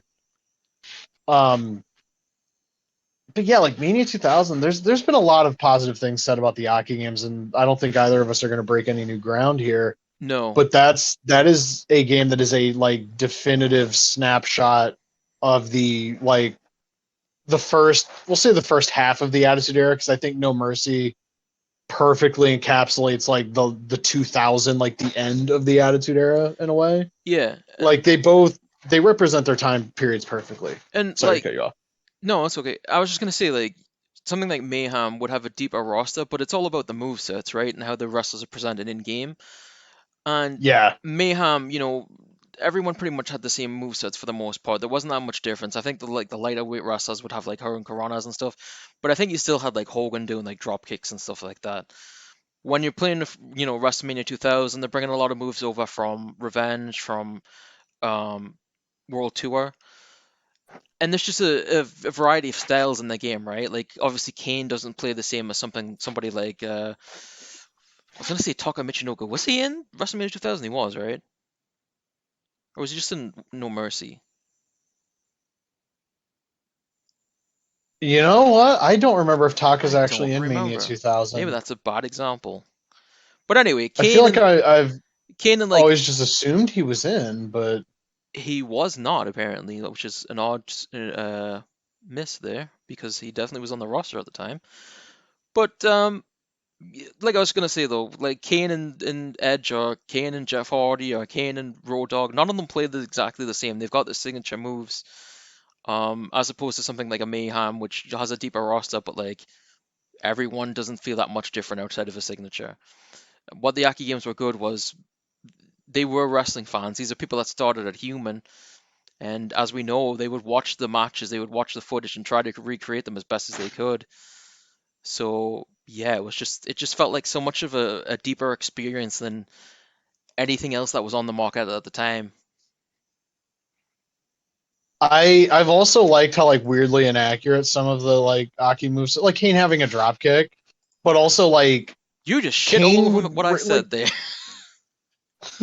I no guess no I no no no forgot no that. no no like it's that's part of the charm of like the Aki games is they have like way more accurate move sets, but also you still have like the oddities of Still some like goofy stuff, not the yeah. oddities of like the stable, but Oh, like Kane would have a drop kick, but he was also doing like he does a fucking tope against Mankind I have. in the cell, like. Yeah, that's right. Yeah, he And does. there's that one fucking it's the match on Raw in '98, which you might be getting to in your rewatch, where it's Kane and Taker against Rock and Austin. He drapes Rock over the top rope, goes to the like perpendicular rope, jumps straight to the top, and then does a clothesline to Rock, who's like Kane would just do weird shit. So like I would be like, oh yeah, Kane doesn't do a drop kick, but he would. He could, yeah, if he wants Like, to. yeah. And whereas like in fucking Mayhem, Wrath, Sting, and Bret Hart all have the same move set. Yeah, and that takes you out of it. Well, I guess what I'm just trying to say is that like the Aki games had such a even if they weren't always accurate, you can create someone for pretty damn good move set, and that wasn't all of available with Attitude or Mayhem and what have you. Yeah, and I didn't mean to shit all over your point because you No, are no. right. Like they had more accurate depictions of people. It would always like make me laugh when I would be like I'd play as like the Rock and he'd have a fucking stalling vertical drop brainbuster. Like They never seen him do it, but that makes perfect sense. Aki did give Hogan and Flair drop kicks as well, didn't they? Oh God, yeah, They did. yeah. Why does every wrestling why does Hulk Hogan in all these games have like a drop kick? He did one against Inoki in the IWGP final in '83. I actually don't remember if he He used did. to do Now that I say insecurities, like when he went and wrestled like Tenru and Muda, he was doing them all the time, but drop kicks, nah. he does the fucking rolling armbar against Muda. It looks like shit, but God love him, he's out there trying. Skinny Hogan with like Crypt Keeper hair is like an odd ass thing to watch from WCW. Yeah, that motherfucker. He's like not even He the same ruined person. WCW, but like, yeah, I somebody said it on Twitter recently. It's so fascinating to watch him go to WCW in '94, and it's clear he's forgotten what got him over in the first place. Yeah. So Great wrestler, though. I will say that. we were talking about Horrible human being. yeah, absolutely. You were talking about the Game Boy version. That was developed by Natsume, right? Yeah, and It bears graphically a weird, striking resemblance in terms of how the characters look to the All Japan game for the Game Boy. Yeah. It does not play like that game, unfortunately, but it's a fun little like Game Boy wrestling game. You have a decent little roster. You have some hilarious shit though, like Kane being like a red colored Undertaker. Doesn't it That's have kind of funny. doesn't it have time grapples as well? You would press a button and your character would like throw a punch, and that was kind of like the grapple animation. Oh, okay. And then you would press a button to do a move. But also the AI when you were in a grapple could also like hit a move on you. The most interesting thing though is it had a momentum system where like your moves didn't actually affect your momentum. The game like guys had certain patterns for momentum. Everybody in the game had a unique momentum pattern. And this carries over to Road to WrestleMania as well. So like as the match goes on, some guys might dip, but you also have the guys who like their momentum dips early, and then like 2 minutes into the match, you might have a finisher. Mm-hmm. So it there was like an interesting layer of strategy of like, do I want to play as Mankind? Because if I play as Mankind, I have to wait a lot longer to get my finisher than if I play as the Undertaker or like Ken Shamrock, where they might get their finisher first. I loved that about that game, and everybody I've ever met online swears that game sucks. I maybe I'm biased because I got it for Christmas. That was the game I got with my Game Boy Color, but I loved the shit out of that game. It was like prior to getting Superstars, that was the only wrestling game I would put in my Game Boy because I knew I was gonna have fun if I played it. I played a little bit of it. It seemed all right. Yeah, it's a nice little game. Neat. Cage Match is a lot of fun too. Am I remembering correct? Did that not have ropes either in their cage match? I don't think any of the Game Boy games actually had ropes God other damn than it! If you're gonna make a cage match, put ropes in the goddamn game. I hate that. It's it's it's a game. I'm a it's a little bit more stupid little thing, forgiving of but a I'm Game Boy like, game. Christ Almighty! No, it didn't. I'm looking at it right now. There's no ropes. Pisses me off. I always loved like if the AI got up while you were climbing the cage, it would just charge into the sides like to knock you down. I that shit popped me when I was a kid. It still pops me now. I haven't played that game in a long time, but I really loved that game. And I loved Road to WrestleMania, which we'll talk about in a little bit. Did you love WWF SmackDown? Yes. I did So not. I loved that game because I had just gotten back into wrestling after like the latter part of basically everything from like May 99 onward kind of pushed me off in a way. Like I still bought the figures and played the video games. I just didn't like what was on TV. Yeah. This is like the best way I could put it. So I was like, oh man, it's a new WWF game. And EGM says this one's actually going to be good. And we got it. Like our Walmart, we like stalked Walmart starting like the week that game was supposed to come out. And they didn't end up putting the game out until like 9 o'clock, like right before closing one night. And like my cousin was like, I'll be right out. And like they were, apparently he had to go, my cousin Chris had to go through like an epic saga to get to fucking electronics at Walmart to get SmackDown because they got there like literally with 2 minutes left before the store closed. And he got it home and we played it, and it didn't play anything like any other wrestling game. It was like fast and kind of crazy, and it wasn't really clear how you did your finishers at first. The Rock didn't have the Rock Bottom as a finisher because if you remember, guys only had one finisher in the first two games. Yeah. So you had to do the stunner, not the stunner, the Rock Bottom as like a groggy grapple, which for those of you youngsters who don't know what a groggy state is in a wrestling game, you would pick your opponent up and they would be staggering around a little bit, and then you could do your shit. Otherwise, you'd just do weak grapples for the entire duration of the match. I liked the backstage areas, which I also liked in Mayhem. I thought the career mode was really neat. The roster didn't really have a whole lot of people I wanted to play as, but like it was a cool like new game that obviously with the sequel they expanded on, and SmackDown 2 is a fun game. Like I really like that game. But like as a and you know what else I really loved about SmackDown 1? You could look at the TV ratings for your created pay-per-views too. Yeah, and there was a lot of neat ideas in those games. Um, my problem, I'm not a huge fan of the gameplay of the early SmackDown games. Like people rolling all over the ring to get up. in the way that works. And I know it's based on like the Simple series. That's where all that started, but I just never could get into the SmackDown games as much as I would the Yaki games. I understand preferring the Aki games gameplay wise. I do and did as a kid. SmackDown was like just really mindless, chaotic fun.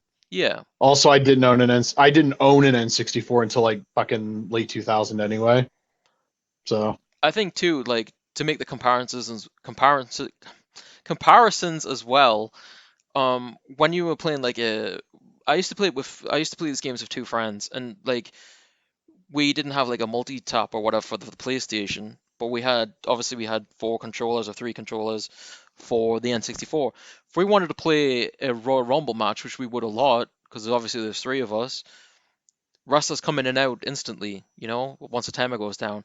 SmackDown, you've got to wait for that loading, so that takes the fun factor away. Um, mm, yeah, so that was another issue for those games. But as I did mention, like that, the SmackDown game was based on Simple Series, which was the Simple Series Pro Wrestling and Pro Wrestling 2, which were budget games that Ukes made at sort of around the same time they were making the Tokon Retsuden games. Interesting that they didn't take the Tokon Retsuden engine. Instead, they went with the Simple Series, but I guess it makes sense because they were much more faster, and like SmackDown was going to be more of an arcade experience. I've always wondered like how well received if they would have used the Tokon engine these games would have been. Because Tokon didn't have like dedicated finishers. They had like the gold combos, which I've always thought is like a really cool concept Yeah, that fucking nobody's ever ripped off. For context, you can do the moonsault as Keiji Muto basically whenever you want in the match, and it'll do damage because it's the moonsault. But if you do the fucking backbreaker first and then do the moonsault gets a damage boost. It also, when the move name pops up on screen, it'll be gold to signal that you did the gold combo. Hashimoto, like one of his taunts followed up by the brain buster would do more damage. I think Chono had the Kenka kick followed up by the STF as one of his. I've always thought that's like a super cool system because like imagine rewarding people for actually doing the middle finger taunt and then the stunner yeah, or the spine buster and then the people's elbow or fucking the throat slash and then the tombstone or even because the Undertaker pins typically a separate grapple in a lot of these games from this era. Fucking let the tombstone like do the tombstone if you immediately follow with the pin does damage. Like that's why has nobody ever done this? that's a great Somebody do question. this, please. Um, yeah, it would have been interesting to see if they used the Tokon Retsuden engine, how it would have been, um, how people would have reacted to it. I don't know. It's a good question. I feel like part of the appeal of the SmackDown games was that they were so fast. The big part of it. Yeah, I still think you could have made the gold combos work even in a fast-paced Oh yeah, game. definitely. But as I said, as I wasn't a big fan of the gameplay, like there was a lot of good ideas. Like the backstage areas were cool. So I didn't hate the SmackDown games by any chance, but like definitely I didn't have A as much lot of fun as. import gamers did though, Yeah, yeah. like a lot of them. We should probably talk about the other Royal Rumble game now. Oh, Royal Rumble on the Dreamcast. Yeah, the arcade game. Yeah. I have like very limited amount of play time with this. I thought it was neat. I've never understood why you would randomly be transported backstage during matches, I don't know. but I remember it being like a fun little chaotic arcade wrestling game. It has a neat little roster too. I think Taz is actually in the Dreamcast version, and He is, yeah, yeah. that game beats SmackDown 2 to market for a little bit. So that's like Taz's WWF game debut, I think. I think so, yeah. Yeah, it is. Yeah, I mean it's kind of SmackDown on the Dreamcast, but without all of the options and just a whole bunch of wackiness.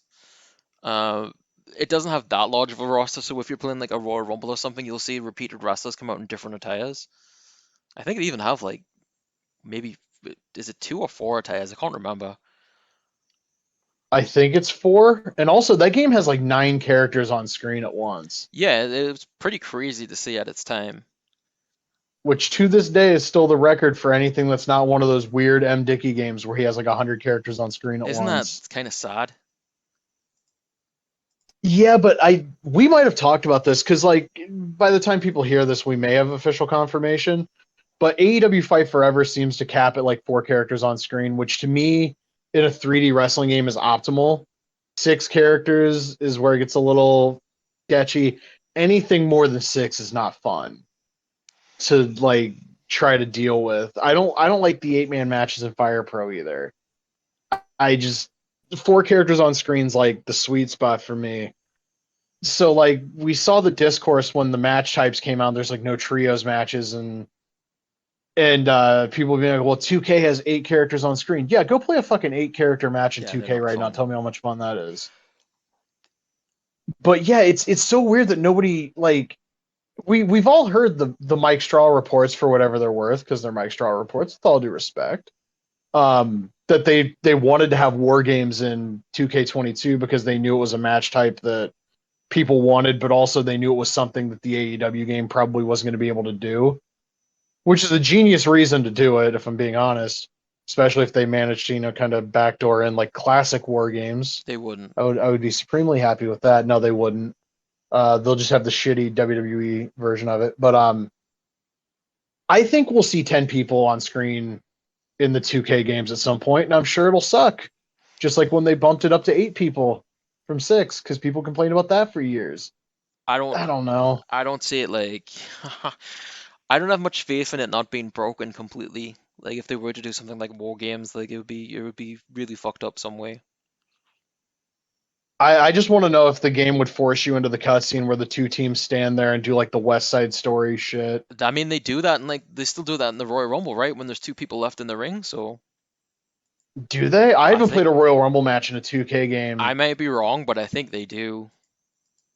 You know what? I don't think I've played a Royal Rumble match in one of those games since WWE 12. I liked doing Royal Rumbles in 2K22 just because you could change the arena and you never could before. So I could have like the classic Royal Rumble with the purple ring apron. Oh, that's cool. Yeah. For some reason before you could But yeah, never I've change never. arenas. I feel like that was something they put in at one point, but I'm Mandela affecting that. I'm sure.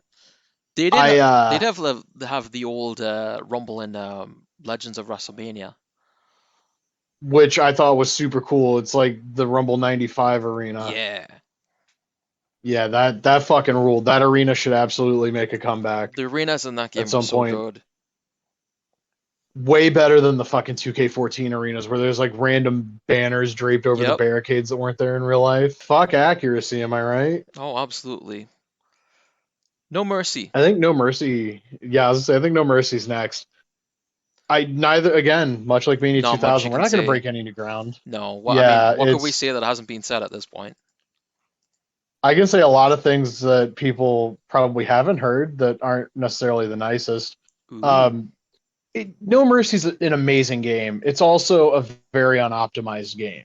Yeah. That game's fighting for its life if you put 4 characters in the ring at once. It's crazy how like they made the arena so big and detailed. Like compare compare the fucking Raw arena in No Mercy to the Raw arena in Mania 2000, or even since they're based on the same venue, compare the Rumble 2000 arena to the SummerSlam '98 arena in Mania 2000.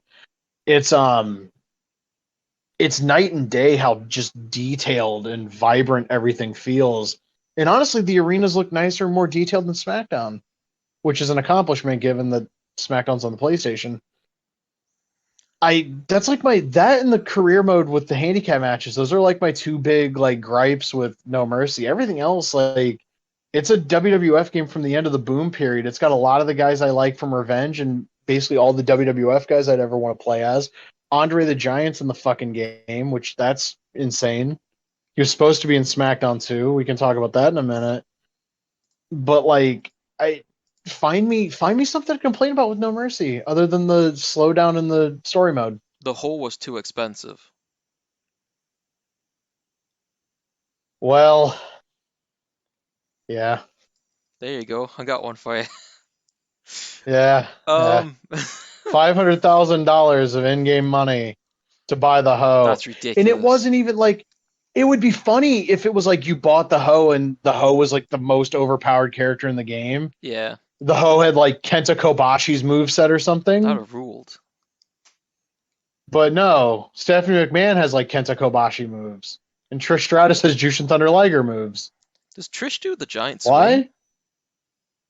She might, but she also has the fucking Fisherman Buster and the Liger Bomb, I'm pretty sure. She One of the was. women in that game has Liger's moveset, I'm telling you. I've got another complaint. They didn't have Mae Young and Moolah's theme song in the game. No, but the music they did have was Was pretty hilarious. damn good, yeah. I don't think I And also, realized. thanks to the Schuster gear and Patterson and Briscoe having Real American, Yeah, you could make Hulk Hogan, absolutely. I don't think brother. I realized that one song was supposed to be like a Big Show ripoff until later. Do do do do do do do do do do do do do do. Yeah. Yeah. Huh. Yeah. I mean, No Mercy. Having gone back and played like WrestleMania 2000 recently, I kind of prefer like the art style and the lighting of WrestleMania 2000, like No Mercy, or sorry, and Revenge over No Mercy. I don't know. It's just something about it's more simplified and it's not trying to look pretty. Whereas like No Mercy, it's like, look, we've these new effects, this new lighting and stuff. It just feels like too much to the point that it basically breaks the game.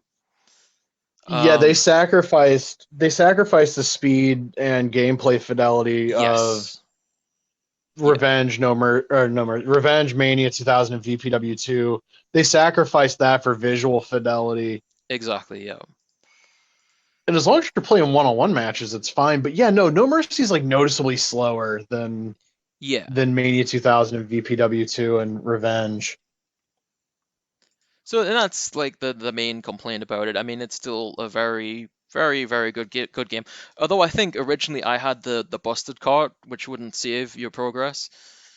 I think I may have returned it to the store. I think I actually ordered it online from like Future Shop, which is now like Best Buy. Um, I don't know why I ordered it online because I could have just bought it in store, but I did. And yeah, I think we had to return it to get like the one that didn't glitch out on us. We had a glitched cart, and it's very strange to look back at because I remember it deleted all of our shit a bunch, but like we always backed up the created wrestlers to the memory pack. Yeah, So it'd be like, oh great, I gotta go unlock Andre the Giant again. Cause like I would load No Mercy up before school, and it's like, guess I gotta beat survival. I got like 45 minutes before the bus gets here. Pick and Kane, let's go. I didn't even have a memory pack. I never bought one. Funny enough, the only games I have on the N64 are the Aki wrestling games. That's it. I Nice. didn't buy GoldenEye, I didn't buy Wave Race, 1080 snowboarding. I didn't buy anything. I just bought wrestling games. That's kind of what I did with the GameCube, but also on note of my No Mercy cartridge, at one point it just stopped deleting our shit. Because it was like an every 2 weeks thing. We'd have to go re-unlock everything. And then around about I want to say like '03, it's like, huh, I don't have to unlock Andre again. Wonder what happened there.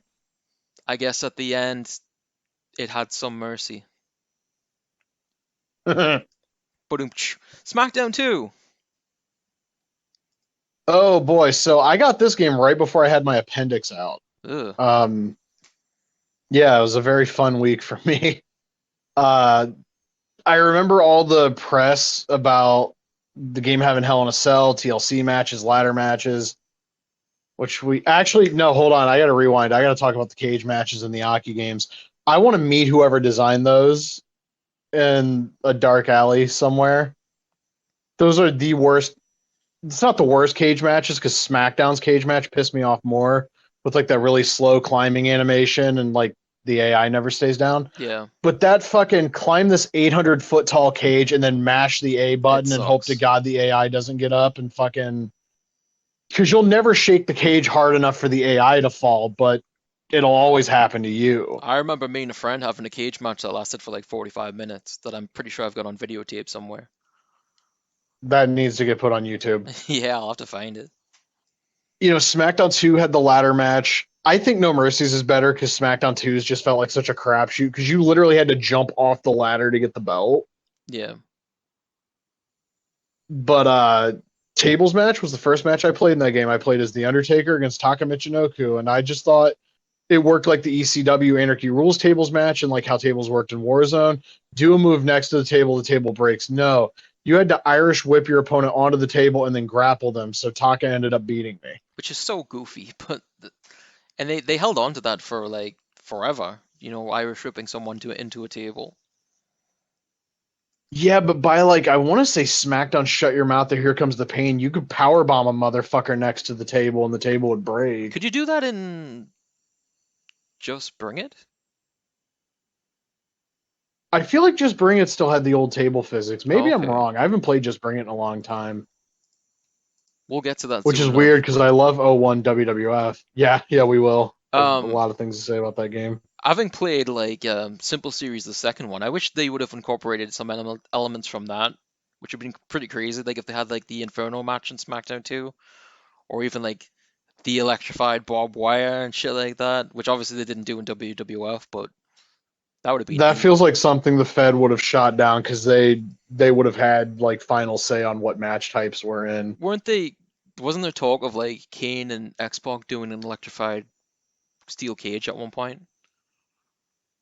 That sounds familiar. Yeah, that was definitely a thing back in the day. I think it was like WrestleMania that we were talking about it, right?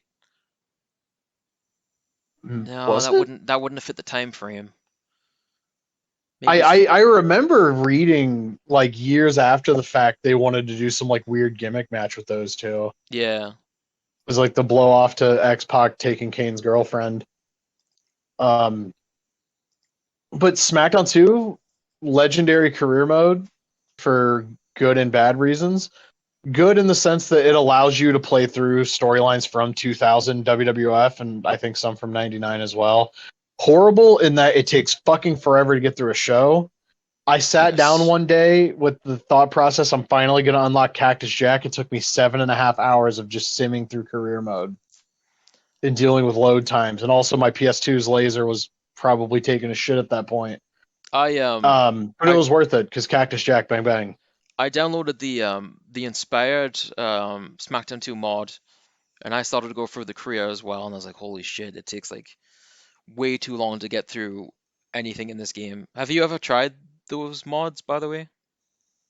No, but I really do want to get like the Scott J Definitive Edition of SmackDown Yeah. too, because he puts the Legends roster back in. Oh, by the way, there was a Legends roster planned for this game. It was going to be Andre the Giant, Sergeant Slaughter, Jerry the King Lawler, and Bob motherfucking Backlund. I have a Bob Backlund story to tell really quickly. So when I was really little and he beat Bret Hart for the WWF belt, I used to have nightmares that he was going to come to my house and put my mom in the chicken wing and kidnap me. Fast forward to 2019, and I'm standing face to face with Bob Backlund telling him this story. I finish telling him this, and he just looks at me and goes, "That's great, young man." That I that's love Bob Backlund, that sounds like is a the Bob moral of that Backlund story. response. I went to a Bob Backlund rules. I went to a house show once when I was young, and he was still a babyface at this point. This is before he had turned, and he was wrestling the Brooklyn Brawler, and someone in the crowd shouted like, "Go back to Brooklyn!"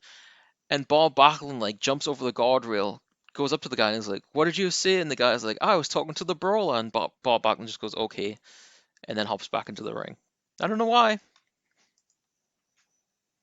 Bob Backlund's a beast, man. He was He rules. he's a character, that's for sure. Real quick on note of SmackDown 2. That game also had a casket match where you could pick the casket up and swing it like a chair. Yeah, And that is the funniest fucking thing in any wrestling game. it's pretty good. Yeah. WWF with authority. So Never played it, always wanted to. you asked me if I had played this, and I don't think I did because the game I remember playing, I don't remember there being any cards involved. I had the WWF Slam Cam, and for those who don't know what that is, it was basically a shitty web camera, but it was WWF. And it had a program installed with it, and I think this had like different things you could do with this program. Maybe I'm wrong on this, but there was a game that where you would choose a wrestler and someone else would choose a wrestler, and it would just be there was other games like this around the time. You'd be like, Triple H performs a punch, and then the other person would be like, punch has been blocked, or Stone Cold performs a punch, and then you would just go back and forward like that. So that's what I remember. I don't remember anything with cards involved. I really wanted to play with Authority when I was a kid because I was big into card games because I'd learned how to play the Pokemon card game. And so like when I found out there were WWF and WCW card games, naturally I bought the starter set for Nitro. And then the card shop that I bought it from never got like the actual packs in. He only got the starter sets in. Hmm. And those sat there, I'm not even kidding, until like 2005. He finally was like just giving them away to people that wanted them. Um, Raw Deal was like a horrendously complicated game to 9-year-old me. I never really 10-year-old me. Whenever the fuck the game comes out in late 2000, so it's like I was like 9. So I never really. I had a bunch of the starter decks, like a ton of them, but I never really figured out how to play. So with Authority being like a video game, I'm not going to learn the wrong way to play the game because the game's going to teach me how it wants me to play. But I don't think my shitty little computer met the minimum system requirements for that game, for one. And two, I never saw a copy of that game at any store that I went to. So I ended up not being able to play it. I know that a while ago there were people that had like servers set up for it. And I might be wrong on this, but I think people were making like new sets of cards and shit for it too, based on like current wrestlers. Or that might actually be people bootlegging Raw Deal. I might be conflating things here, but I have no experience with that game. I still want to buy a physical copy of that game just because I think it's a cool little novelty that like the Fed had an online like card game way before Supercard was even an idea. So I'm looking at it now. Maybe I did play this. I wonder if they released a beta online at the time. I remember seeing screenshots and liking the like aesthetic of everything. It looked very much like you would expect an online based card game of the WWF from that era to look, like the kind of scaffolding from like Raw, Well, it like the match looks. cards and I stuff. mean, it kind of looks what I remember. That you've got like Jim Ross, X-Pac connects with a low blow kick to Triple H. Jim Ross, X-Pac is really picking up the pace. It reminds me of what I played back in the day, so maybe this was it. I think it must have been, but I have no memory of it really. I don't like remember exactly, the cards or anything like that. I do remember just playing an online game like this though. This had to be it. We're like the last two people that should have talked about this game. Yeah, probably. But we need to get some of the WWF with Authority fan pages on this shit. Do those still exist? Probably not, no. Maybe on Angel Fire somewhere. Shout outs to Angel Fire Hell of a website. and GeoCities.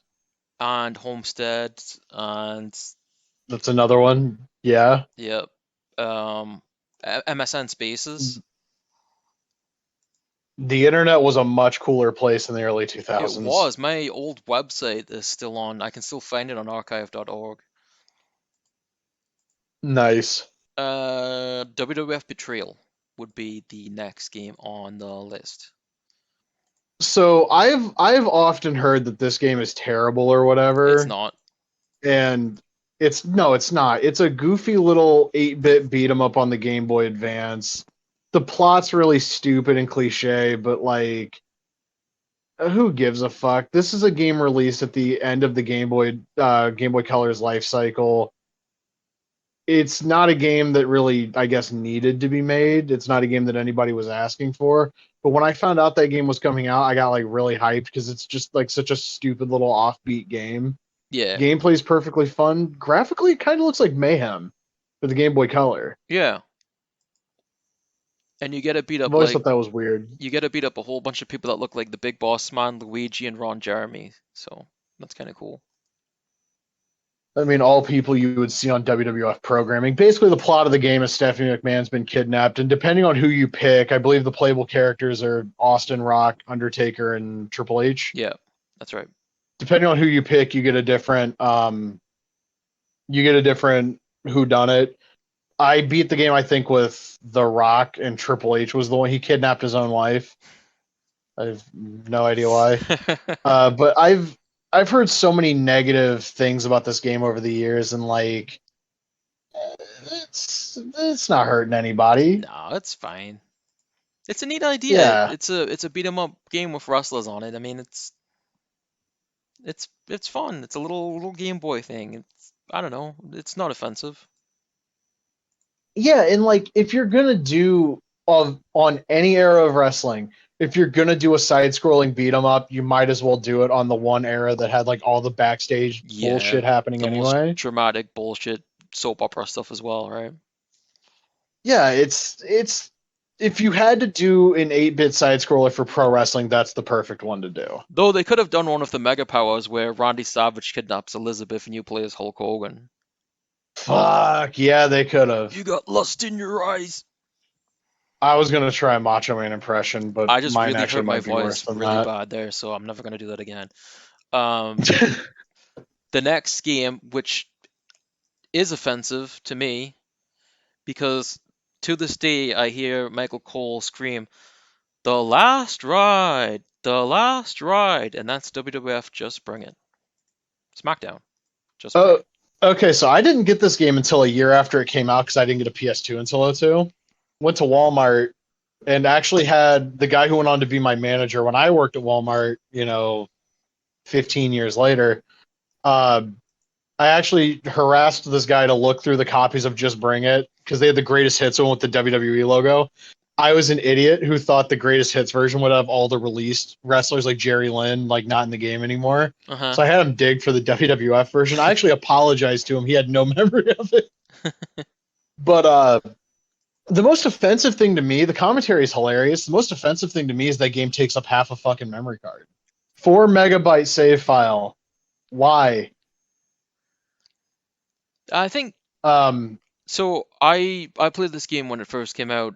When you get that opening cinematics, you're like, "That's crazy!" Like, and oh yeah. I remember seeing that online before it came out, and everyone was like, "This is PS2. This is a new era. This is what it's gonna look like." And then you play the game, and it was a It looks like SmackDown too. it's yeah. There's an improvement, but it's not drastic or anything. It's still SmackDown. You know what though? There's probably a reason why that game's not the huge graphical leap that like Shut Your Mouth is. Did you know that game was originally supposed to release in the summer of 2001? I did not know that. Yeah, so apparently the initial target release date for that was like summer '01, which if you consider that's like a 7-month turnaround after Know Your Role. Like that's ridiculous. Yeah, And that's that's crazy. also goes a long way to explain like how outdated that game's roster is. Yeah. Because there's no RVD, there's no Booker T, there's no DDP. Like, I mean, granted, those are like the only really big names for the invasion that aren't already in the game. But Just Bring It is a very early 2001 WWF game that had it released when they were targeting with the modes they were targeting would have been a great game. Unfortunately, the story mode with the branching paths and the big detailed free roam got condensed to a 3 show minute free roam segment per show. Kind of just slog. It's not fun to play, and it's only 3 matches. Yeah, You have Raw, SmackDown, and a pay-per-view. it definitely felt outdated when it came out. It wasn't, Yeah, the representation you wanted at that time of what the WWF was. yeah. I still think that Mania 17 arena looks fantastic, Oh though. yeah. Not as good as the one in Mania X8. I do like the game's roster, however, because it does have Jerry Lynn, and that blew my mind when I opened the strategy guide and saw that Jerry fucking Lynn was in that game, and Rhino was in that game, Spike Dudley's in that game, Tajiri's in that game, EC Dub for life, obviously. I didn't like having to replay the same story mode over and over again to unlock like match types though. No. Because there's the one where you go for like the WWF title where it's like last man standing, ultimate submission, and what the fuck the third one is, I don't even remember. And you have to play through it 3 times to unlock all 3 matches. So I ended up very quickly investing in a Game Shark for the PS2 because I wasn't interested in fucking around with that career mode. Also, weirdly, Just Bring It has 8 characters on screen, and it's the only game to have that in that particular series, being SmackDown to what we have now with 2K. I think that's the last game with that for like what 16 years, because I think 2K18 is when the 8-man matches come back. Yeah, but it wasn't a huge leap forward. In some ways, it's a pretty sizable step back for the SmackDown series. But fortunately, they took a gigantic leap forward with the next game, and then the one after that's an even bigger leap forward. And then THQ, deciding they knew better, decided to shoot themselves in the feet. But that's for the WWE, the WWE games rundown, I guess. With Just Bring It, at the end of the day, they just kept on rolling because they had Fred Durst, which may have been more important than anyone they had during the Invasion storyline anyway. Well, he also appears in another game that's on this He list. does We got to indeed. talk about Road to WrestleMania Yes. real quick. Game Boy Advance game comes out towards the end of '01. They really try to evoke No Mercy with a lot of things with this game. The entrance style, like the Titantron video, then the person posing on the stage, straight out of No Mercy. A lot of the on-screen graphics are literally just like fight, draw game, you win, you lose, like that stuff straight up from No Mercy. It's not a bad looking It's game either. No, graphically, it's very. It doesn't look as good as like the pre-rendered models of like Road to Mania 18 or even Survivor Series, Yeah. but the sprite works very, very nice. It keeps the momentum system I just mentioned earlier from Mania 2000. It's got a gigantic roster. You can pull weapons from under the ring. There's unique rings for different events like Royal Rumble and WrestleMania 17, Raw, SmackDown, SummerSlam. I think there's one for Survivor The Series as theme well. songs are actually pretty well done too. Yeah, you get the 16-bit theme songs are back. You get a MIDI version of Glass Shatters for Stone Cold. Um, that's probably my favorite theme in the whole game. Also, Vince McMahon has like Trish Stratus's theme, not the Lil Kim one from '02, but like the theme she was using in like '01. Yeah, her post TNA song. Yeah. The finisher animations in that game also look really nice. In terms of match types, they don't add a ladder match or anything. It's the standard singles, tag, Royal Rumble, triple threat, four way. I think handicap matches in the game, cage matches in the game. It's a WWF game from '01. It's not as good as Fire Pro for the Game Boy Advance, but No. nothing on the Game Boy Advance was going to match Fire Pro. Nothing we got on the PlayStation 2 in 2001 matched Fire Pro either. It's funny how that works out. But I think Road to Mania was a very good continuation of the Mania 2000 gameplay. But having said that, the sequel, Road to Mania X8, blows it away gameplay wise because they add in a proper like finisher momentum meter. The You have the pre-rendered 3D models, the animations are nicer, you still get the MIDI theme songs. That's a story for another time though. um I think that brings us to the conclusion, final game on our little 15-year trek through the history of the WWF in video game form. Yes, indeed. The last game is WWF Raw for the Xbox. We actually debated a little bit for about 5 seconds. I mean, earlier if this or WrestleMania X8 should have been the final game because not Road to Mania, just Mania X8 for the GameCube because that game has the WWF logo all over it, but it's the WWE logo on the box. Yeah. So technically, Raw is the last game with the WWF logo on the packaging. I uh, I did not get an Xbox until like the spring of 2003. So I played this game like a year and a half after it came. Not even a year and a half, a year after it came out. Because I don't know why the hell I just thought that was an Xbox launch title. It was supposed to be, but it was It not. was all over the place though, Um, right? Because The Rock was promoting it with Bill Gates. yeah, and there's a picture of Kane from like '99 on the cover. I've always thought that was weird Yeah. because he didn't look like that anymore. The um I remember just being it was all over the magazines and stuff. Like it was promoted everywhere. It was, yeah, and the pictures of like the up close of Kane's mask and how detailed it was, Yeah, and and like look at The Rock like and yeah. like how detailed all the character models were, and they were like the models look great. Unfortunately, everybody during their entrances walked like the Terminator with a fucking lawn chair shoved up his ass. Like the Ye- Kensuke Sasaki walk for anybody who's ever watched Kensuke Sasaki. Um, just they just walk around like they've got a big ass doo doo in their tights. That's kind of like the Wrestle Kingdom walk as well, actually, from those Well, games. it's Not also fitting that Kensuke Sasaki's in that game. Yes, exactly. They got him down perfectly. Um, I played Raw when it came out, and I think I must have rented the console. This probably one of the last times I rented a console because I didn't have an Xbox when it first came out. Uh, I don't know. Like, I think presentation wise, like it's a neat looking game. It's just gameplay wise, it's just not there. So I've always thought it was interesting that they were clearly told on some level to mimic aspects of the Aki games because Yeah, like the three rivals in Create a Wrestler mode, the parameters in Create a Wrestler mode, and Raw 2 even gets into like the special and danger, like the spirit meter type stuff. But the gameplay was atrocious. Like if you wanted to play through the title paths to unlock people, good fucking luck. The game was brutally difficult. And honestly, playing one on one, game was not that fun to play. no. The rings are absolutely massive in And those games too. yeah, yeah, that was I was gonna bring that up. Like one of the biggest rings in a wrestling game. KOC 2 probably takes the cake though, because that ring is ridiculously big It is quite big. compared to the character models. Um, but yeah, Raw had a really huge ring. Raw was the first game to have the interrupting somebody's entrance thing, That was a neat idea.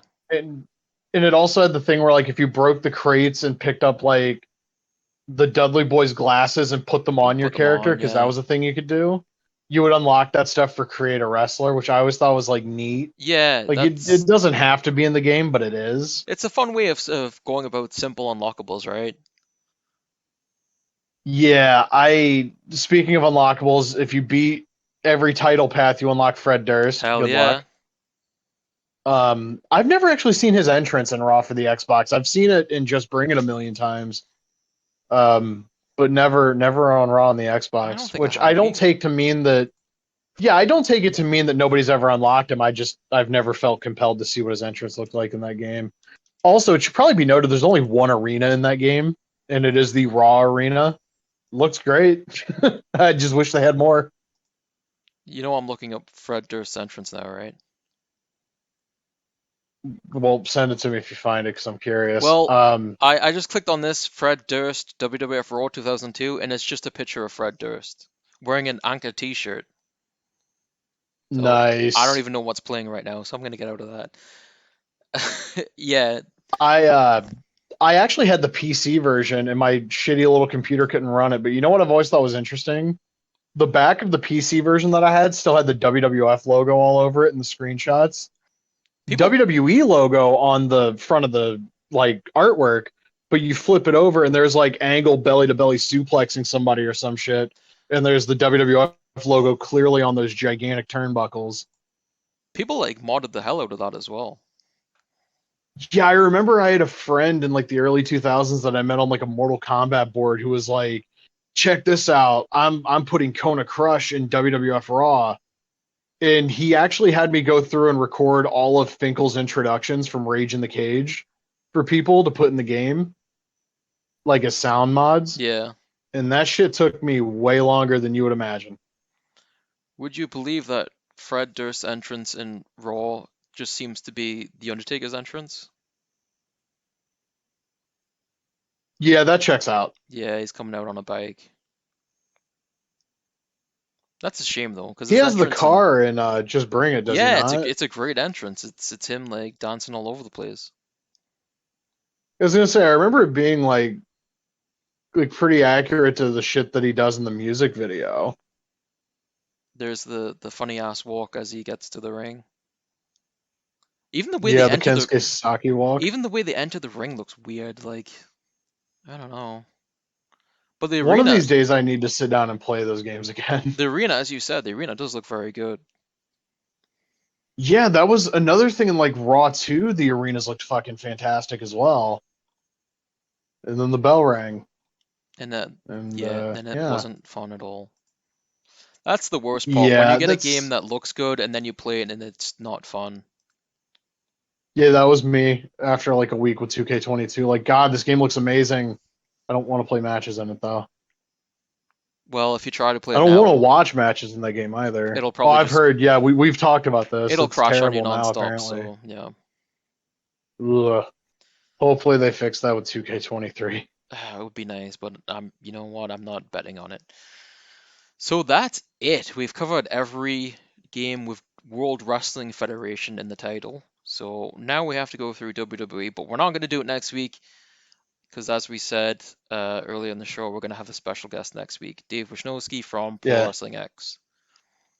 yeah, and then honestly, by the time that's done, and we get 2 weeks from now, I don't know that I'm going to want to talk about the WWE games. Yeah, I mean we We can could always go loop back to it at some other point. absolutely. There's other stuff to cover. Excuse me.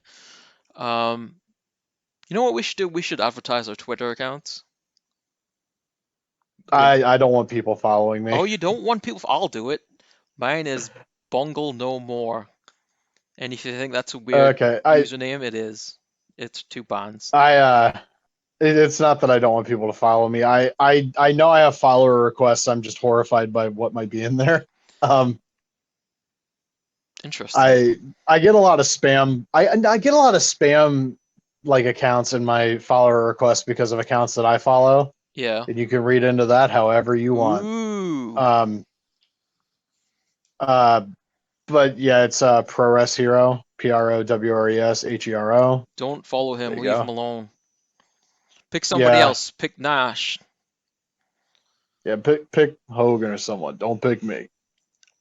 So yeah, I think that's I love the Kevin Nash rant. That's what we need. We need to do like a 3 hour long form podcast on Nitro and Thunder. oh God. I don't I don't want to play those games ever again. I have both of those games. I do as well, but I liked the what was the God damn it, swing arena where you and your opponent would dance and do swing moves. Do you remember Oh, the that? YMCA. No, no, there was another one, and you and your opponent would dance. This might have been in I Thunder. remember I remember in Nitro the fucking YMCA taunt you could make people do No, because this I was would throw different. motherfuckers out of the ring and I would just do the YMCA taunt until they got counted out. That's how I unlocked everybody in that game Let me that I see. unlocked. WCW Thunder Dance. Well, this isn't going to bring anything up. But I swear to God, you could dance with your opponent in these games. That's so weird. What Yeah, a I mean, Inland Productions, man. I don't know whatever happened to those people. I hope they found success in the gaming industry doing things that weren't wrestling I hope games. they finished that song that didn't have any words. Yeah, we may never know We because who we knows what never happened to know. them. But we'll loop back around. Honestly, probably loop back around to Japanese wrestling games more likely than not I at mean, some point. we could cover WCW games at some point as well and go through these Nitro and Thunder games. Yeah, we could also just do a podcast where it's me playing Nitro and Thunder, and you get to hear my live thoughts Wow. on how those games make me feel. Well, I mean, you're also gonna hear is like power bomb, pile driver, No, I'll make sure power the audio's bomb. down. That way, all you get is me screaming at my TV and Those my games. decisions that I make I when think I I make them. I think I actually bought Nitro on Greatest Hits. That's how much of a dumb kid I was, even though I knew I didn't like the game. I I think I have the non greatest hits version of Nitro because we rented that game and I thought like all the weird, wacky, unlockable characters were cool. So I was like, Mom, this game has a ghost in it and he does the Buzz Killer. Can I get this game? And my mom was probably just like, my son's a little weird. I should probably just placate him by buying They were this cool game. And also, though. I want to say that Yeah, they had like wasn't there like a big ant? There was a Yeah, gorilla spelled gorilla like guerrilla warfare. I don't They know what they were Mean Gene on. Okerlund. I don't know what they were on in land, but I was down for that. I mean, they had to be like the last surviving Quaalude users of the '90s, right? Oh yeah, That's the only shit that makes any sense to me. You got to be off a lewd to come up with some of that shit. But yeah, we'll figure it. I mean, WCW is a much shorter podcast in theory than this because it's only what one game on the NES, a Game Boy game, a Super Nintendo game, five PlayStation games, yeah, and that's it. uh, four N64 games. Yeah, Well, yeah. no, two N60. No, three N64 games because Nitro is technically a unique game despite being a reskin of Thunder, and then one PC game, and then one game that we're going to cry about not getting released until the end of time. Oh,